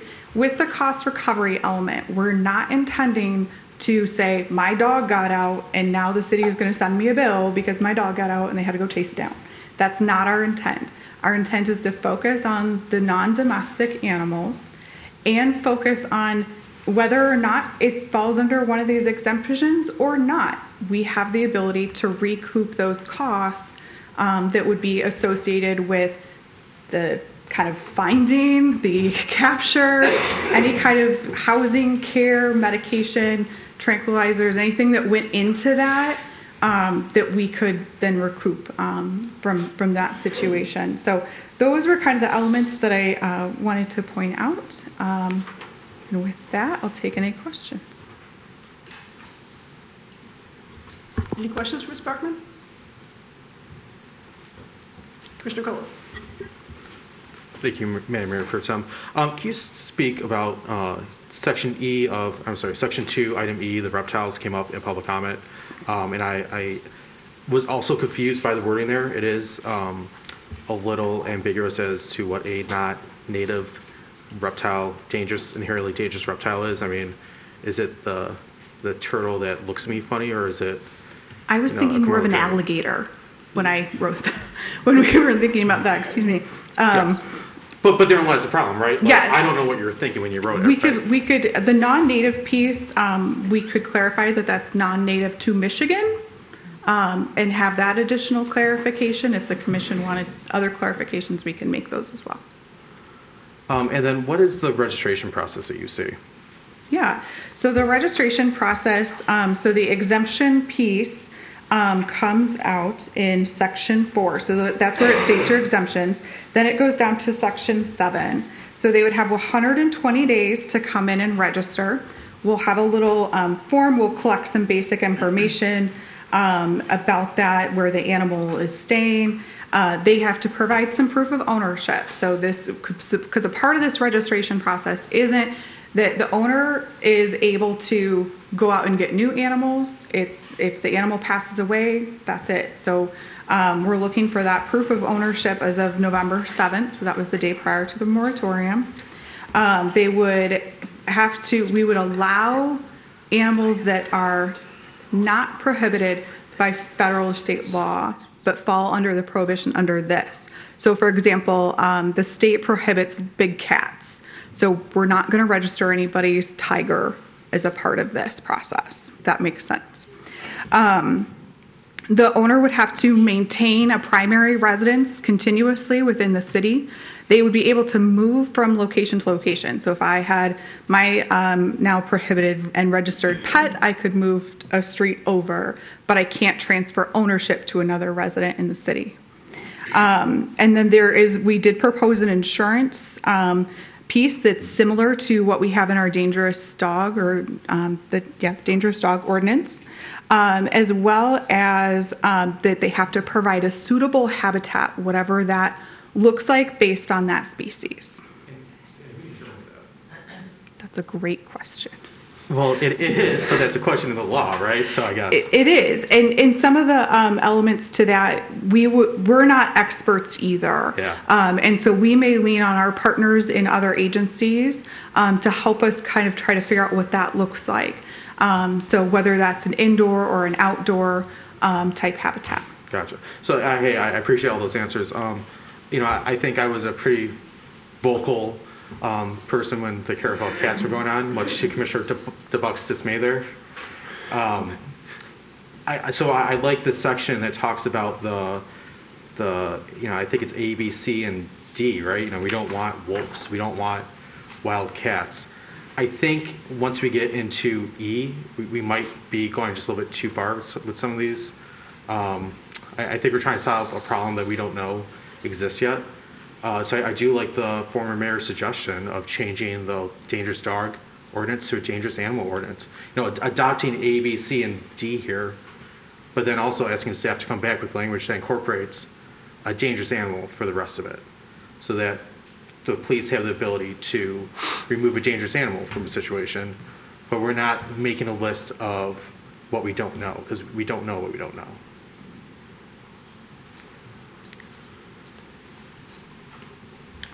Commissioner Hunt.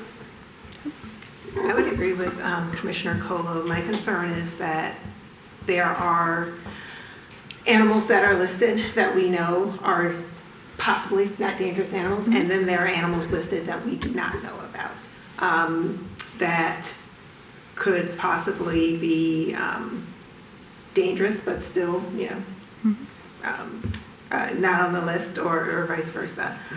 So I would agree. I do believe incorporating that dangerous animal ordinance would be a good starting off point.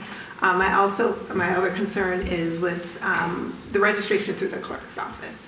I feel like that's a huge undertaking for the clerk and her staff to determine exactly how does the phrase it another way, how if they're complying or if someone's complying with this particular ordinance through the registration process. Is there going to be some sort of training? Like, how would that happen? Yeah, so we will work to make wherever that lives successful. If you all feel like the clerk's office is not the best place, we selected the clerk's office kind of because that's where our dog licenses are processed through and many of our other things.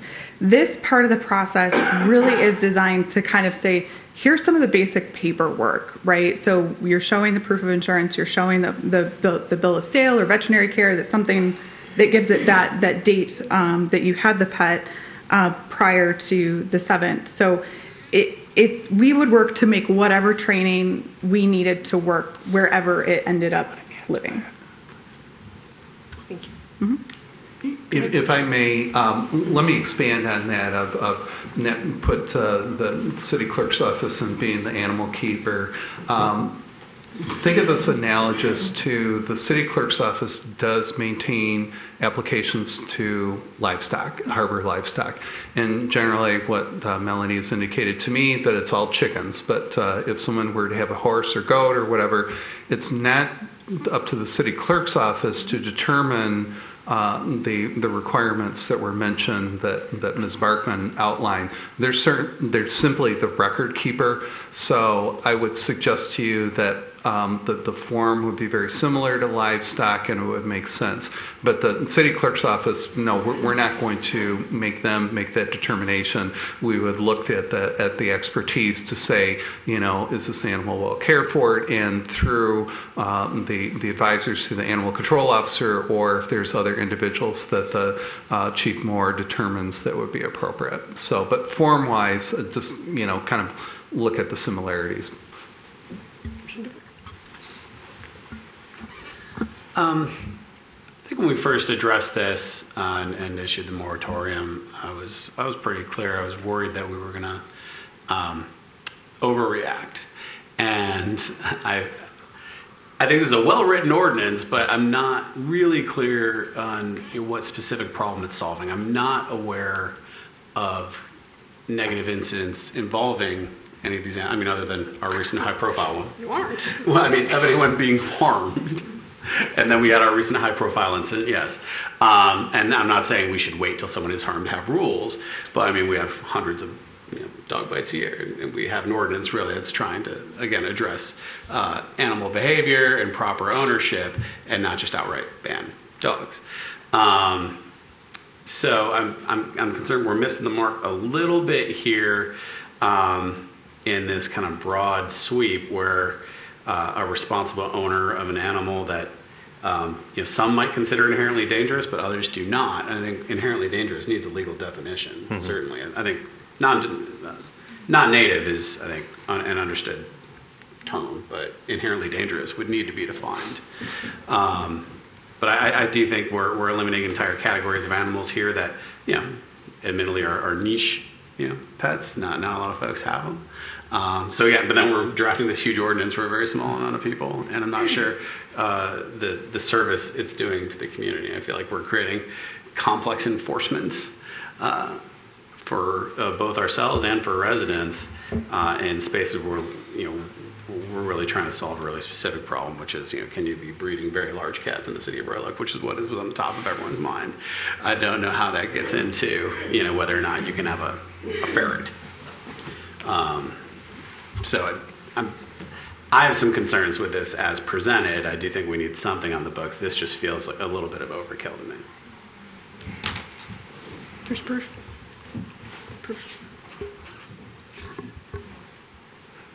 I agree that the ordinance could be tweaked in some of the ways that you all have suggested. I guess my only concern is that I want it to be general enough so that it doesn't seem just be too picky and be unworkable. And on the other hand, I don't want it to be so general that we can't react when we have another situation, if we ever have another situation like we did with which we had recently, and we're surprised. None of us had ever heard of that type of animal. I certainly hadn't. I think most of us were in the same boat. And how do you react to that, and how do you deal with that? That may not happen again for another 30 years. But on the other hand, if it does, I want the tools to be able to handle it better than the tools that we had when that happened before. So I think we're kind of in a balancing act here. We want it to be general enough so that it's not overly burdensome, but on the other hand, I think we want it specific enough so that when another situation happens, if it happens, we have the tools to handle it. And I think that's the balancing act that we've got to achieve here. Commissioner Cullen? Thank you, Madam Mayor Pro Tem. Hearing everyone, say these comments, I think we're all kind of on the same page here. And when looking, I did look at the dangerous dog ordinance, and I would look to city staff, potentially look at that and see if the word animal instead of dog would cover a lot of this. Because we have provisions in the dangerous dog, it is to remove animals that are dangerous. But that being said, and I see Ms. Leal wants to say something, but before that, just really quick, working with the zoo, I can tell you it is very, I think it's prudent of us to include the section about the felines and the hybrids and the dogs that are in A, B, C. Those are animals that do not belong under any circumstance in a domestic situation. Most of them don't belong in zoos. They belong in the wild. So the conservation of the Detroit Zoo, they fully support not allowing those animals inside of domestic situations. I think we should, rally behind that science. Mr. O'Rourke? No, I was just going to say, I know that there's been some suggestions about incorporating this into the dangerous dog animal and reclassifying it to dangerous animal or adding an additional definition for dangerous animal. I do want to point out that the dangerous dog ordinance, if you look at the definition of what is a dangerous dog, somebody that it's a dog that has bitten a person or attacked a person, or a dog that has bitten or attacked another domestic pet or another dog. And so, and the question I would have, if that was a direction given to staff to go forward and revise the existing dangerous dog animal, are you looking, or is this commission looking to only apply the dangerous animal to in a similar situation as a dangerous dog, one that bites or attacks a person or that attacks another pet? And so that's a clarification that I would want for staff to have if they are directed to go back and incorporate it into dangerous dog, because otherwise, that our ordinance operates in that regard. Once it's dangerous, then certain requirements are kick in, and so I want to make sure that all of you understand how that works and how that is different from what was proposed by staff, which doesn't depend on an attack or a bite. But we can certainly rewrite the dangerous dog ordinance. I just want you, is your desire, if you go in that regard, for us to limit dangerous animal to the same thing as the same definition as a dangerous dog, one that bites or attacks?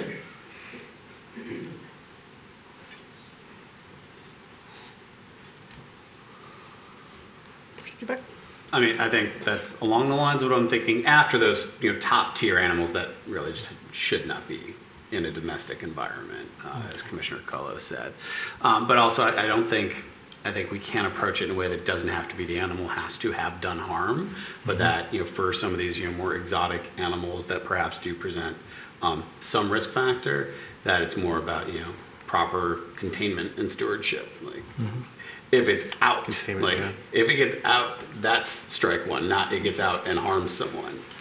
I think maybe it's along the lines of what I'm thinking. If there's a way to structure that and make it enforceable. And not all dangerous animals bite, right? Like, there's a constrictor, a snake will squeeze you to death first.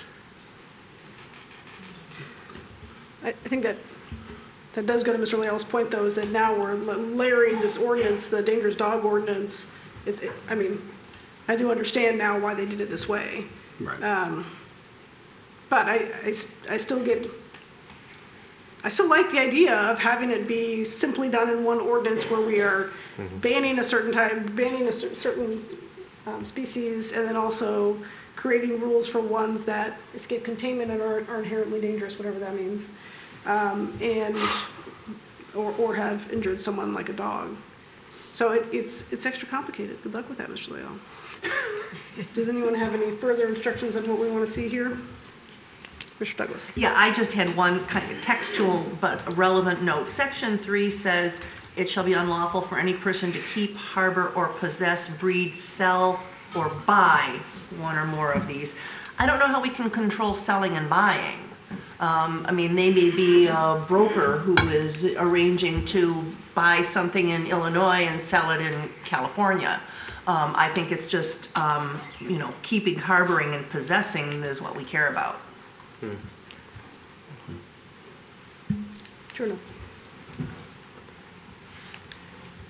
Okay, what I'm getting from the mood of this table is that we don't want to take any action today. We'd like to commend staff for their hard work on this and would like to see this again at some point. Question, did our moratorium end? Yes, or more. It ends on the 8th. So I guess the probably clarification from the city attorney is, do we need to do one reading or two for an extension? Because we could bring the extension back next meeting. If we brought the other ordinance as part of an emergency ordinance, and based on the Carico cat incident, going forward, since we no longer have what I would deem an emergency anymore, then we would need to, if we're going to impose a moratorium ordinance, we would need to bring it twice. Okay. The 2 reading requirement like we do with other ordinances.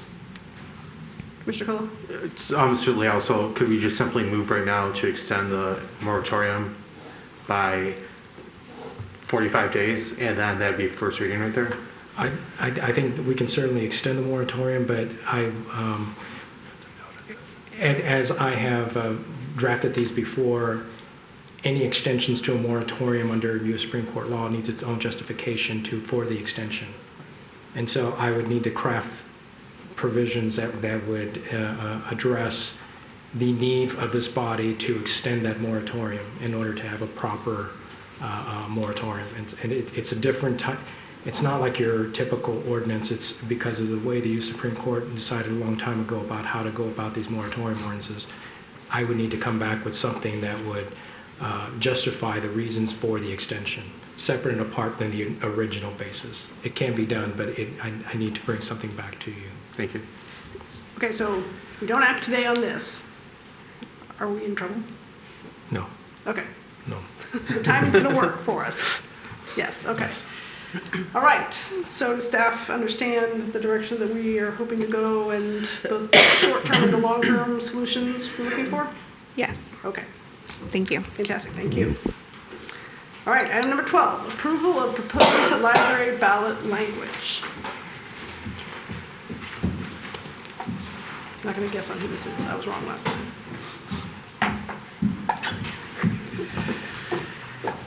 Looks like perhaps Library Director Irwin and some distinguished members of the Library Board are coming before us. Good evening, Mayor Pro Tem Macy, Commissioners. Nice to see you all. I have members of the library board here, our president, Catherine Robin Payne, Carla Getz, who is the chair of our millage committee, and Michelle Cook, who is also on our millage committee. We are presenting the ballot language to go on to the August 2nd election. It was prepared by Ann Cernick, who is an attorney with Foster, Swift, Collins, and Smith out of Grand Rapids. She works with municipalities across the state and specializes in library services as well. So we are bringing forward our ballot language, which you have in your packet. It is a renewal. We decided on a renewal rather than a new millage, although part of it is new millage to bring us back up to 1 mill. So we're here for your questions. Commissioner Dubak? So my understanding is there will be 2 questions? It's 1 question because the mill is not that significant of a difference where it would have to be 2 different questions. So it's built into 1. So the question will just be renewal at 1 mill? Pretty much. It's renewal. It's a renewal of what it is currently, which is point. Right. 0.8837, and then bringing it back up to the mill with the 0.1163. Okay. I have no problem with this. I'm just concerned that it feels like it's going up more and like it's going to confuse folks like it's an increase, but it's really, it was approved at 1 mill. Yes.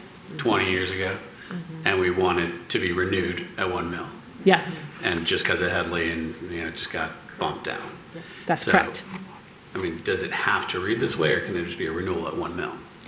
Well, in talking to our attorney, we discussed that with her, and she recommended doing it this way. Go ahead, Carla. Yeah, so we've attended a lot of different trainings on library millage process, and this is how they say that you need to write it. If the Headley override is over 0.5 mil, then it has to be asked in 2 separate questions. Okay. But if the override amount, so the increase amount, is under 0.5 mil, then it can all be asked in 1 question. And that is what the law says of how to write them. Okay, that makes Yes. sense, 'cause that's where we landed on the public safety. It was less than a 0.5 override. Okay. All right, that's my only question. Commissioner Carlo? Mr. Leal, did you have a chance to talk with their attorney? No, I have not. Okay. Is that your question? Commissioner Perush? I worked at one point for another government agency who had to have a millage renewal. And I know that the language process is very, very, very specific in terms of what the Secretary of State, who will ultimately approve this, will approve. Once we approve this, then that's where I think it goes, to make sure that they approve of the language. My recollection is that half the time it comes back to you because they want it further tweaked. So it's very picky, very specific stuff that has to pass muster with the Secretary of State. And if you've got an attorney that has done that process and has given you advice, then this is the way to do it.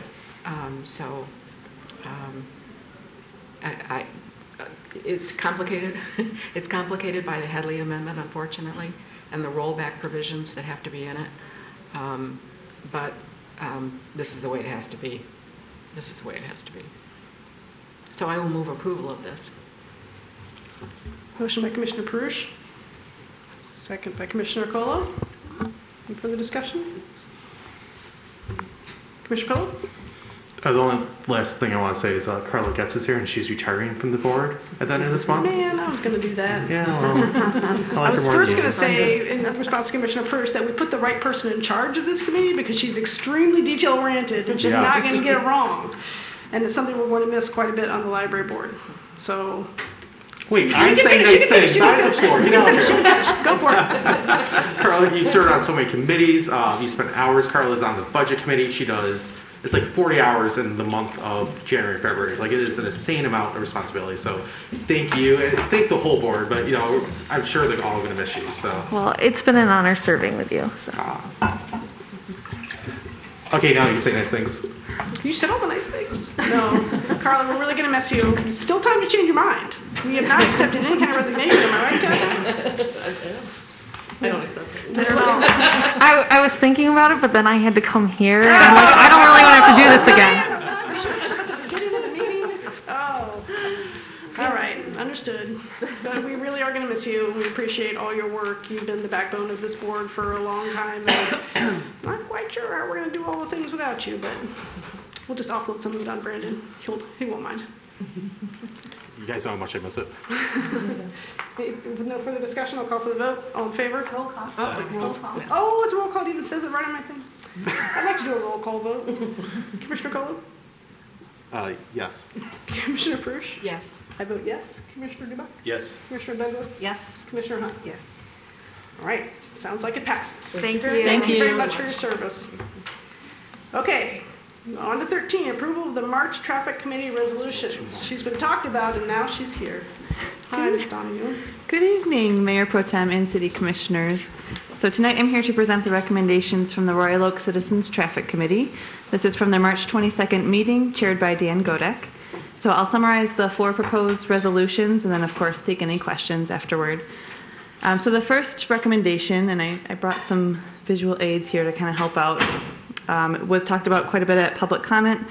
This is from agenda item 6B related to the gravel service drive areas along the west side of Rochester Road, and that's between Webster and DeVillen. Staff was unsure how to handle these as it's kind of a part of the Rochester Road project, but also somewhat outside the scope of that project. So we opted to bring this to the traffic committee to get their consideration and of course your approval with how to move forward with this area. So we came with a concept of proposing to pave individual driveways for each home that fronts there on Rochester Road, and then to give them pull-off parking pads to allow them to turn around, jockey vehicles without having to go out into Rochester Road. The idea there is to eliminate the gravel service drives, which requires repeated maintenance from DPS. We'd also be eliminating the exit drives, which I kind of have a picture of here. They're right at that intersection point with Rochester Road and the side streets for all 3 segments. So that's a conflict point. Admittedly, though, there is not a crash history there. It's kind of poor design. So if we ever redid this area, we wouldn't allow it. But it's not proven to be a problem thus far. And these have been there since the 1940s. And then the other idea here is hopefully this would also beautify the area, get rid of the gravel, add more grass to the area. And we would have also rain gardens there to help with the drainage, because you can kind of tell in this picture a lot of these areas are lower than Rochester Road.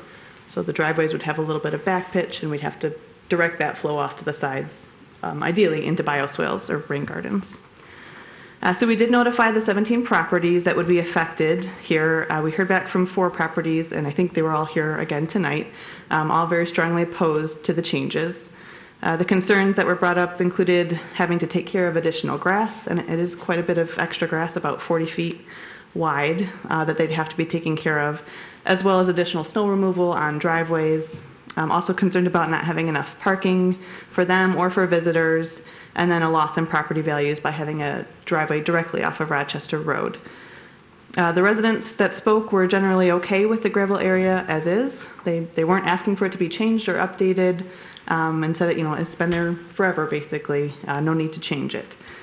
The traffic committee noted that we could still help to beautify this area, make it a little more green by planting areas along this kind of green area, which once we redesign the road will bump out even about 5 feet more into the road. So we have a little more green space to work with there. So based on the public feedback that we got and also the relatively high cost, this is about $250,000 to do these 3 blocks. The traffic committee is recommending that we just leave the gravel service drives as they are. And I meant to go to the next image, but I forgot, sorry. But this is kind of just a rough view of the 3 blocks. Very long driveways that would go out to Rochester Road with pull-off parking pads. And then these little red areas would be bioswales with some culverts to direct the flow to different areas. So we can talk about that more after if you want, but I'll continue on with the recommendations from the committee. Item 6C from our agenda was from Bob Wolfson of HLI Investments. And he's taking care of the condos on the northeast corner of Knowles and Harrison. And he was asking that the city allow some on-street parking on Knowles Street between Harrison and Hudson to help with visitors coming to visit people at the new condominiums. Knowles is part of the city's truck route, so we wanted to make sure if we did allow parking that we considered truck turning movements, that there wouldn't be any issues there. We could allow parking on either the west side or the east side, not both. The west side gave a couple more spots, 9 spots total compared to 7 spots. So the traffic committee is recommending moving forward with parking allowed on the west side and still prohibited on the east side. Traffic item 6D was a request, and we hear about this a lot, so I'm actually glad we evaluated this. East 4th Street at Campbell Road. Staff and complainers have observed a lot of confused drivers at this location because we don't have a dedicated right turn lane.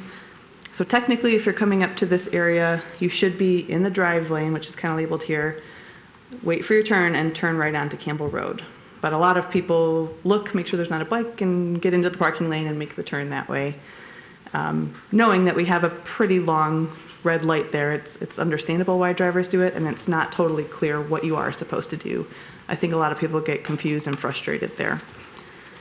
Originally, we had striped the road the way it is now to allow for as much parking as we could for the residents there. We didn't want to rob parking from these corner houses, especially because they can't park on Campbell. Their driveways are pretty limited, so we were worried about that.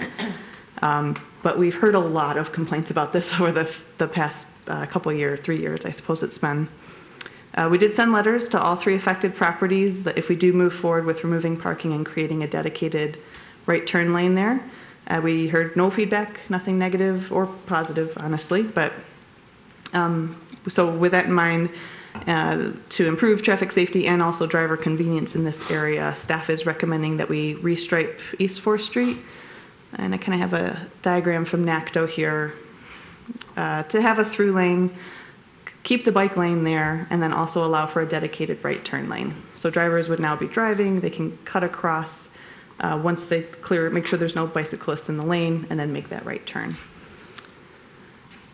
So that was 6D, and then the final item is from agenda item 6E. Here the committee is recommending allowing parking on both sides of Benjamin Avenue. This is just off of Woodward here, so between the alley and just south of Hawkins Avenue. So I've kind of shown it in yellow just to clarify where we're talking about here. Parking is currently allowed on the west side of Benjamin already, and so parking on the east side of the road, the idea was to make it a little bit easier for people who live there and also people who are visiting these apartments or condos to have easier access without having to cross the road. We heard from a lot of people there, and there's a lot of senior residents, so they saw that as a benefit. The idea is to not extend it all the way up because we want to keep Hawkins and Benjamin open. Hopefully in 2023 we do some traffic calming there because we have a lot of complaints about Benjamin being a speeding and cut through area. So we want to kind of keep that open for ourselves, but also allow for several parking spots here in front of the apartments and condos. So that's the 4 recommendations, and I'm happy to take any questions. Questions for Ms. Donahue?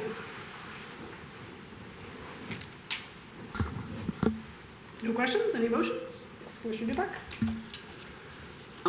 I think we have some discussion that needs to be had around Rochester, but I see no issue with 6C, 6D, or 6E. So unless anyone wants to dig in on those, I'll move to approve 6C, 6D, and 6E. I'll second. Motion by Commissioner Dubuck, second by Commissioner Perush. Any discussion on those 3 items? Commissioner Cole. Just a quick question about the 4th Street one. I mean, I'm in support of all these that we're talking about. Has there ever been discussion about, so when you're headed eastbound and there's that left turn into a very small little median there, not related to the bike lane at all, but there's been discussion about turning that to a flashing red so you can complete your left turn and you don't back up traffic. So in that center median, in the boulevard. Here. Okay, sorry, I thought you meant the turn. Because there's 2 sets of turn lanes. left, continue straight. So you continue straight as you make your left turn. We have not looked at that. We could. I have to look at what the warrants are. Or make a Michigan left somewhere. We should make a no left there, but that's a totally different issue. It is, and that's why it was just a quick question, and we can keep on going to the vote. Okay, any further discussion? I was thinking about that. Yeah. They have that in Berkeley. I said back up. It gets backed up. I mean, I'm sure a lot of us travel it constantly. Yes. Yes, we do. Okay, all those in favor? Aye. Any opposed? Okay, the motion passes. All right, let's do Rochester Road. Who's got some questions? Commissioner Dubak. All right, so I'll start by saying thank you for bringing us another project. I feel like Ms. Donahue is doing exactly what we've asked her to do and identify places to grow green space, make better use of the public right of way. So I appreciate the proposal being brought forward.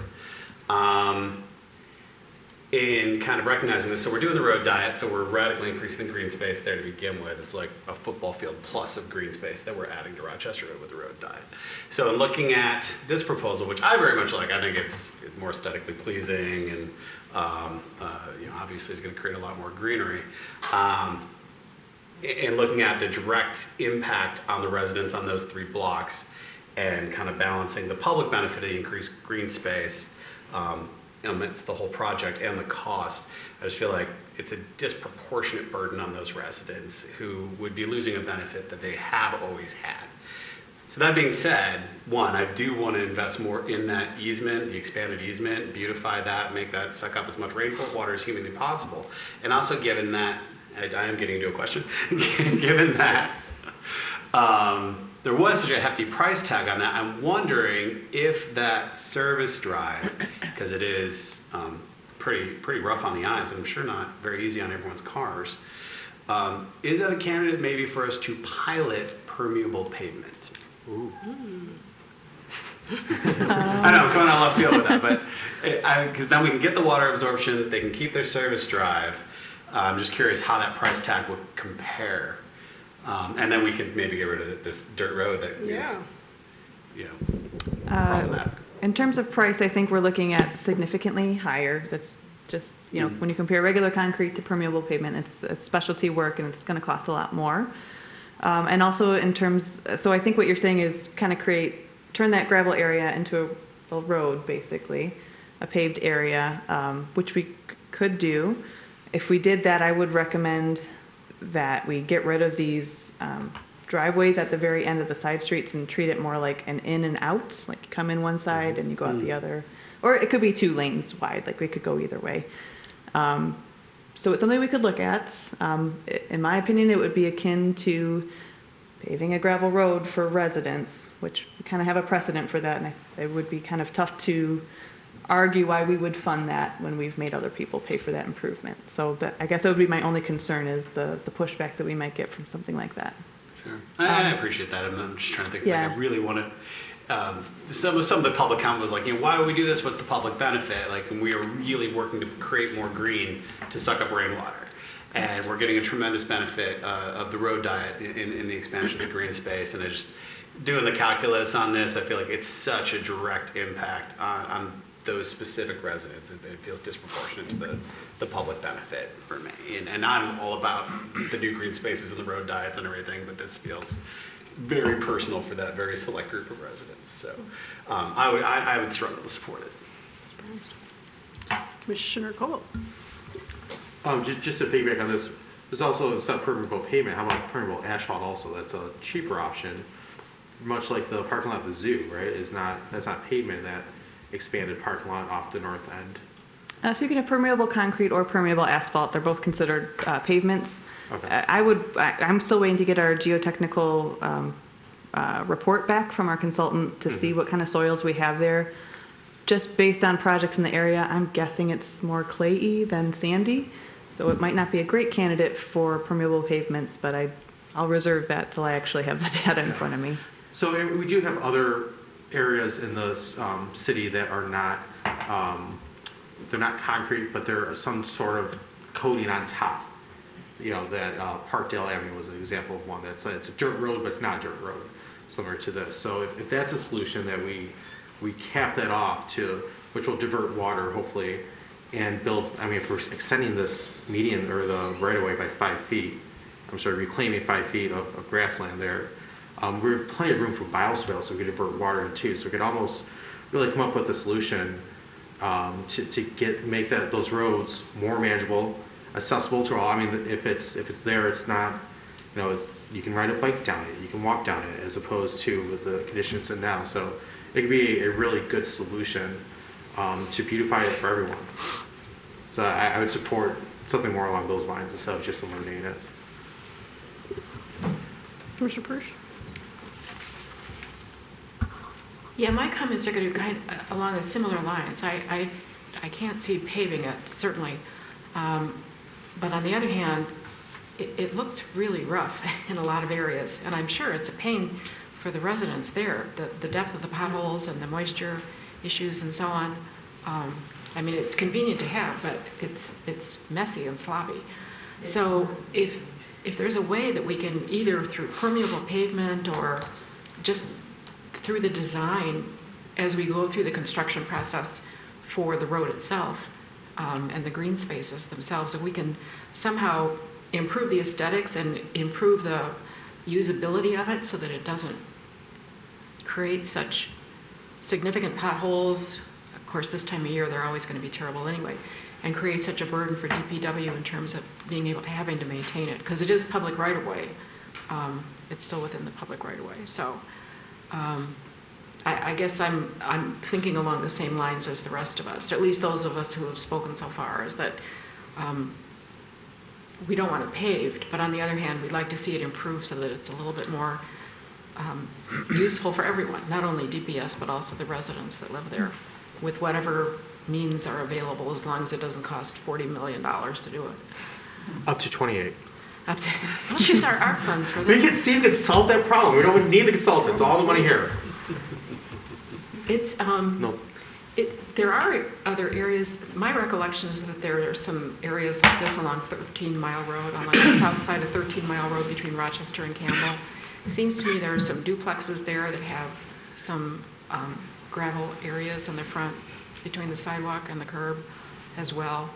I don't know if they're engineered, when they were engineered a long time ago, in any different way. They don't seem to have the aesthetic issues that these do. Maybe it's just the nature of how they're constructed and what drainage is available and what kind of dirt's underneath the gravel, that kind of stuff. So, but there are some other areas that have these. All right, that's it. How much do you love coming in front of us, Ms. Donahue? Thanks for this presentation. We've got some ideas. You guys are great.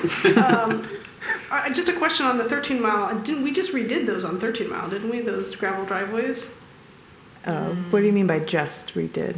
Well, I just remember that we had someone come to us like a year or two ago who wanted an exception to have their apron thing paved. No? Maybe. No, I know that there's a lot of pull-off parking pads on That's 13 Mile. No, it was not. It was 100% But 13. maybe you think of Cam. Okay, no, it's not. It's definitely 13 Mile because I went to the house. But anyway, it's neither here nor there. Okay, so do we have a motion? Mr. Dubak. I'll take a stab at it. So, I will move to accept the traffic committee's recommendation to, what is it? Let me make sure I got the verbiage right here. To keep the service drives in place for these residents, but with the additional direction to explore rededicating dollars that we might have spent on that to maximizing water absorption and beautifying the enlarged grass easement there. Motion, do I have a second? Yeah. Commissioner Prush? All right, any further discussion? Okay, I'll call for the vote. All those in favor? Aye. Any opposed? Motion passes. Is this what you're talking about? Skipping right along. Adoption of 2022-2025 strategic goals and objectives. Okay. Thank you, Madam Mayor Pro Tem. So, continuing on the discussion that we had on March 18th and 19th, that many of you participated in, the strategic planning that was conducted by Julia Novak and her associates to help guide us in putting together a plan. Taking that a step forward, when you look at this in context, so we left that meeting, we came up with 7 goals. Based on that, there were 33 objectives. Well, from there, I asked the department directors and staff to come up with the task to carry out the those goals. And assuming I added them up right, there's 135 tasks to accomplish over what I would present to you is over a period of 3 years. I know in the past when predating me being involved in this process that you delved into those integral tasks, and it was quite a monumental endeavor to come up with this. But with the suggestions that the staff came up with in presenting this for your consideration. This is a draft document. If you want to review this longer, we can propose this as part of the budget, and that would be the time to bring this all together and to really ideally in a strategic plan, it's backed up by the budget. How are we going to pay for this? And to carry that out. Then I know the next question will be, how do we measure it? So, and we have some pretty good examples of our neighbors to the south that have a pretty good, robust program, and staff is actively looking at that. So, I'm presenting this to you as a comprehensive package. This is a little bit different approach. I'm not suggesting that we eliminate this off of our calendar. To the contrary, I think a year from now, we should be doing a check-in and asking, how are we doing? And give examples of where we have made some progress. But along those lines of creating a dashboard that does indicate. So this, I'm a believer in this system. This is something that I've worked with, and Julia Novak coming here was initially it was her work in Ferndale that prompted kind of the curiosity of bringing her here. So I've in working with this type of arrangement that's over multiple years have made this work, and where we at the end of that time where we say, you know what, we've accomplished most of the tasks. So many of the important endeavors that have been, even we've discussed this evening, of looking at environmental sustainability. We haven't talked about human rights, but that's very important. That's been articulated in the past. And looking at development standards and talking about housing, and we have some pretty ambitious goals, but I think we can get most of this done. So again, if you want to take action on this evening, but it's a lot of information to delve into. Or if you'd like to bring that back to discuss further, I've already received some input on changing a little bit of the wording. Let's make sure we have the wording right. So keep that communication going. So, but thanks to, once again, to Sleepless Nights at the David's house. Judy, who worked her magic in putting together this awesome document in time to put this in the packet. So we're very proud of the work and proud of all the input from the staff of being much more involved and very thoughtful in the input that they gave, and that we can look at some meaningful, impactful change. And we have pretty ambitious, even this year, to carry out. And keep in mind a little bit of another difference in the format is when we start this, we don't identify the end date. So I don't want to give you the impression that sure we'll get all these things done in 2022 in the calendar year, but we have to make a good faith effort of making some substantial progress. And so we'll talk about that measurement tool on another occasion, but I want to make this presentation of making that connection of what we talked about in the strategic plan and delving into how we can make this possible. So open that up for any general sort of questions, or if you want to talk specifics, just give me a page number and we can get into that. Thank you, Mr. Brake. This is nice, long document with lots of Yeah. lots of details. I think probably we are going to want to spend some more time delving into Absolutely. it. But I'm sure we have some places to get started. Commissioner Dubak? Actually, I was going to say I really appreciate the effort that's gone into this. I think there's a level of detail I'd like to spend more time with before I start, fine tuning any verbiage or picking out specific goals or anything. Sure. But I think this is absolutely going in the right direction. Okay, thank you. Commissioner Prush? I agree that we all need to spend a little bit more time taking a look at it. I was overwhelmed at the length of the list and the complexity of the list, and the fact that the staff in such a short amount of time, since we just did the strategic planning, was able to come up with a list that's this comprehensive. And my guess is that at the end of the day, when we have adopted a final document, it's not going to look a whole lot different than this. We'll be able to tweak it a little bit here and there. But I am extremely impressed with the detail and the complexity that came about in a very, very short period of time. So I think it's a very good document to work from. Yeah, thank you. Commissioner Cole? Thank you, Madam Mayor Pro Tem. I also agree that this is beyond what I was expecting, because during our entire strategic planning process, I thought we were staying at this level. I did not think that this plan was going to get any of these down to this very detailed, task-oriented process, because we had eliminated a bunch of those from the last, they got stagnant, right? We had a lot of old action items that had just gone stagnant. So I hope that doesn't happen here. I guess I just have two general comments and then one question. So a general comment is I did read through these. There's a lot of library tasks in here, and I just worry that we don't have control over the library. We fund the library, and they have a board, an independent board that manages what they do. So I don't know if it's a good policy idea to tell them this is what we want as a city, which I would agree with.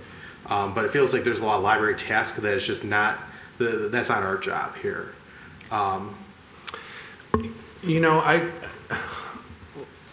Considering the library director participated, she wrote these. Yeah. So this is not something that Judy and I came up with and said, Sandy, by the way, we put together a to-do list for you. I would commend them. Honestly, we're one organization. Yeah.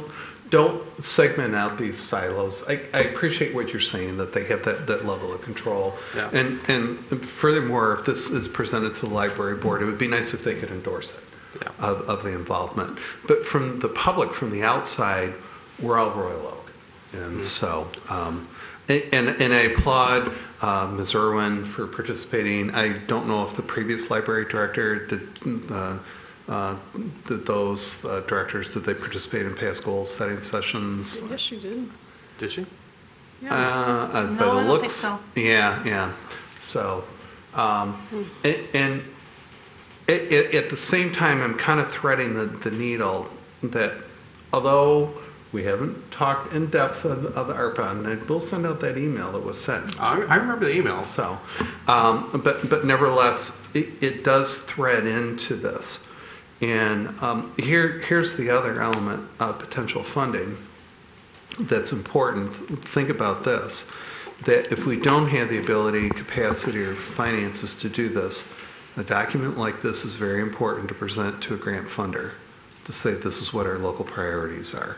Because many times, and this is the change in grant appropriations have evolved very quickly, that individual congressional or staff, Senate, in Congress or Senate, will blast out these emails and say, we need your list of projects in the next week and a half. Yeah. And so I recently had a correspondence, and we did submit some sustainability projects, by the way. But this is, I think, all the more reason that we need to tee this up and to leverage as much out of Lansing and Washington, D.C. by saying that, here's our local priorities. And so this is another reason. And this is what at the very end of the session, when Ms. Novak says to me, Paul, where do we go next? And this is exactly what I asked of the department directors.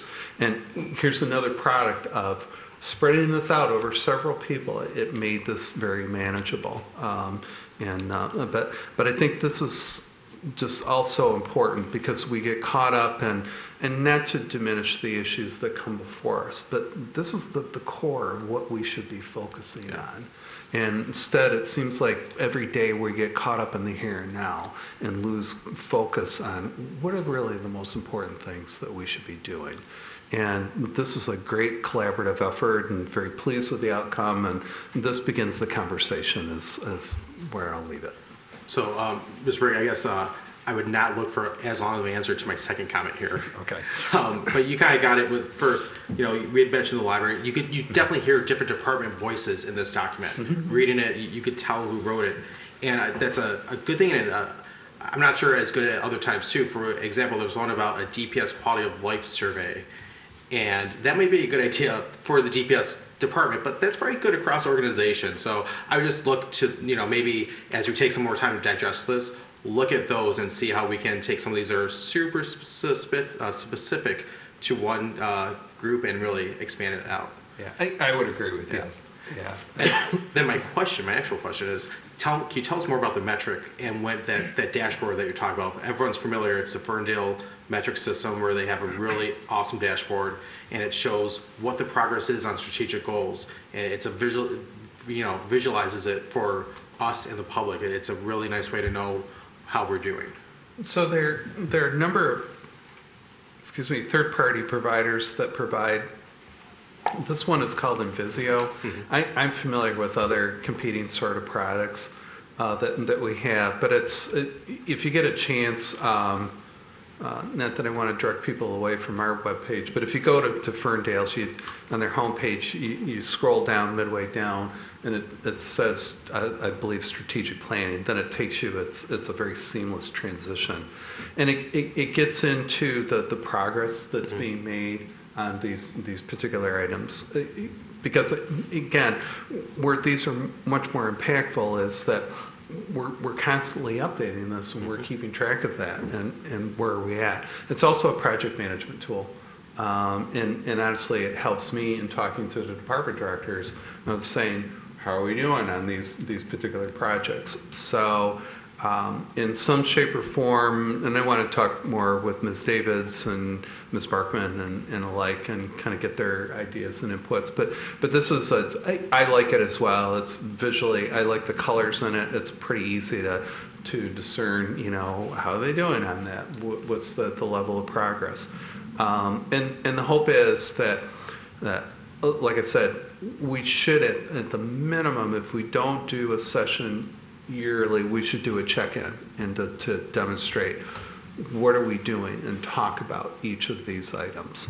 Then at the end of that period of time that we start all over. Now, my hope is that we'll get 135 things done in 3 years, but there's going to be some carryover.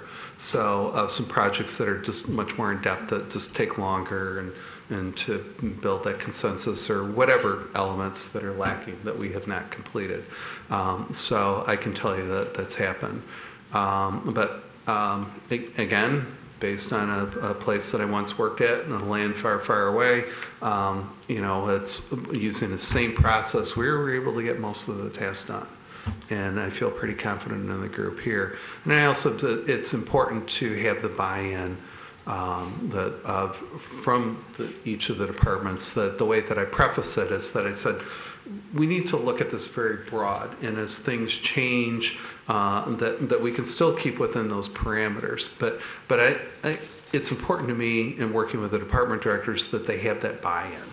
That it's not just simply that you must get these things done, but it's something that they believe in as well. That's ingrained in their mission, and I think we're more apt to have greater success of having I know we have a very dedicated staff, but I'm just kind of telling you my management philosophy of really how do we make this thing work. So I'm sorry I give you another long-winded answer.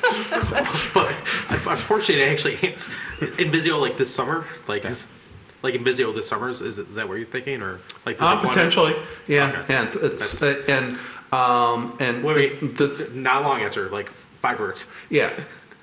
We could use ARPA. How's that? Okay. That was excellent. So, thank you. Wait, now I got to cut you off. Yeah, no, I'm done. Commissioner Douglas. Just a couple comments. I'm very glad that these action steps came out of staff and not out of us, because then staff knows what they need to do. And in the past, we commissioners have dictated action steps that were not realistic. So I look forward to greater accomplishment of these action steps because they are what staff want.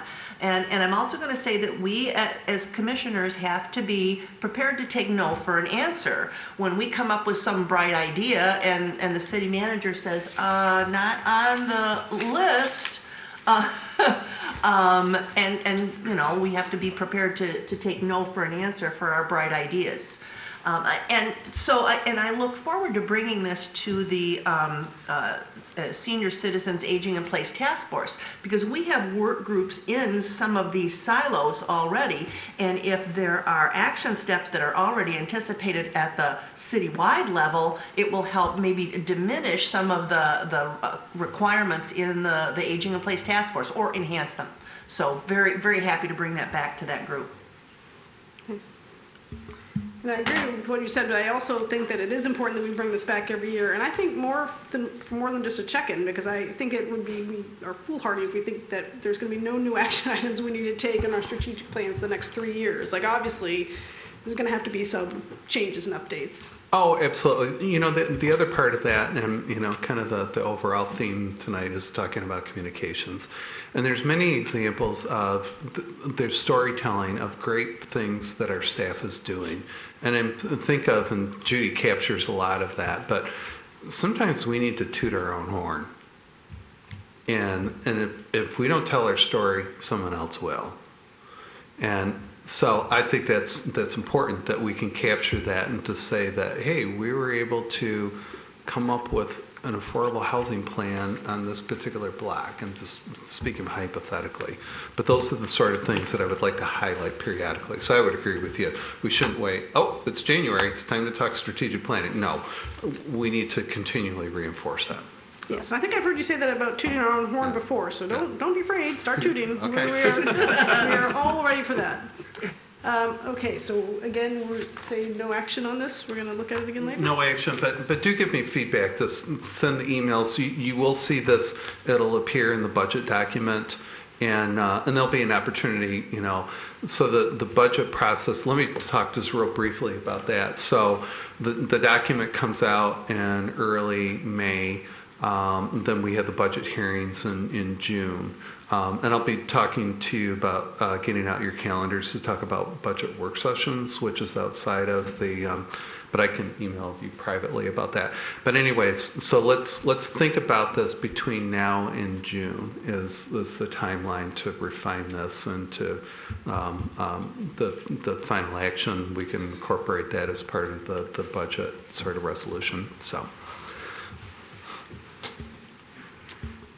Okay, moving on to item 15, which Commissioner Douglas so eloquently stated earlier. I think I'll let her do it again.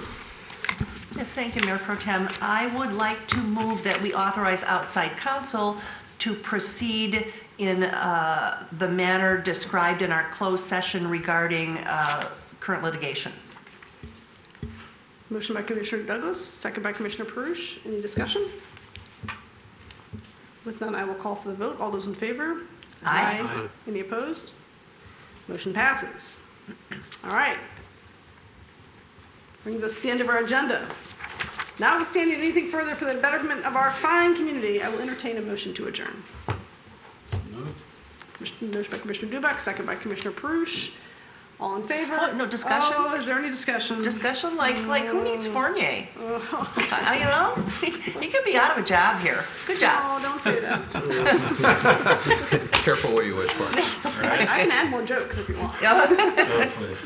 I know you guys are wrapping up. I just wanted to just come before you on stage. Wait, I'm sorry. We got to adjourn here. Oh, I'm sorry. All those in favor? Aye. Aye. Any opposed? We are adjourned. Thank you. Sorry to interrupt. But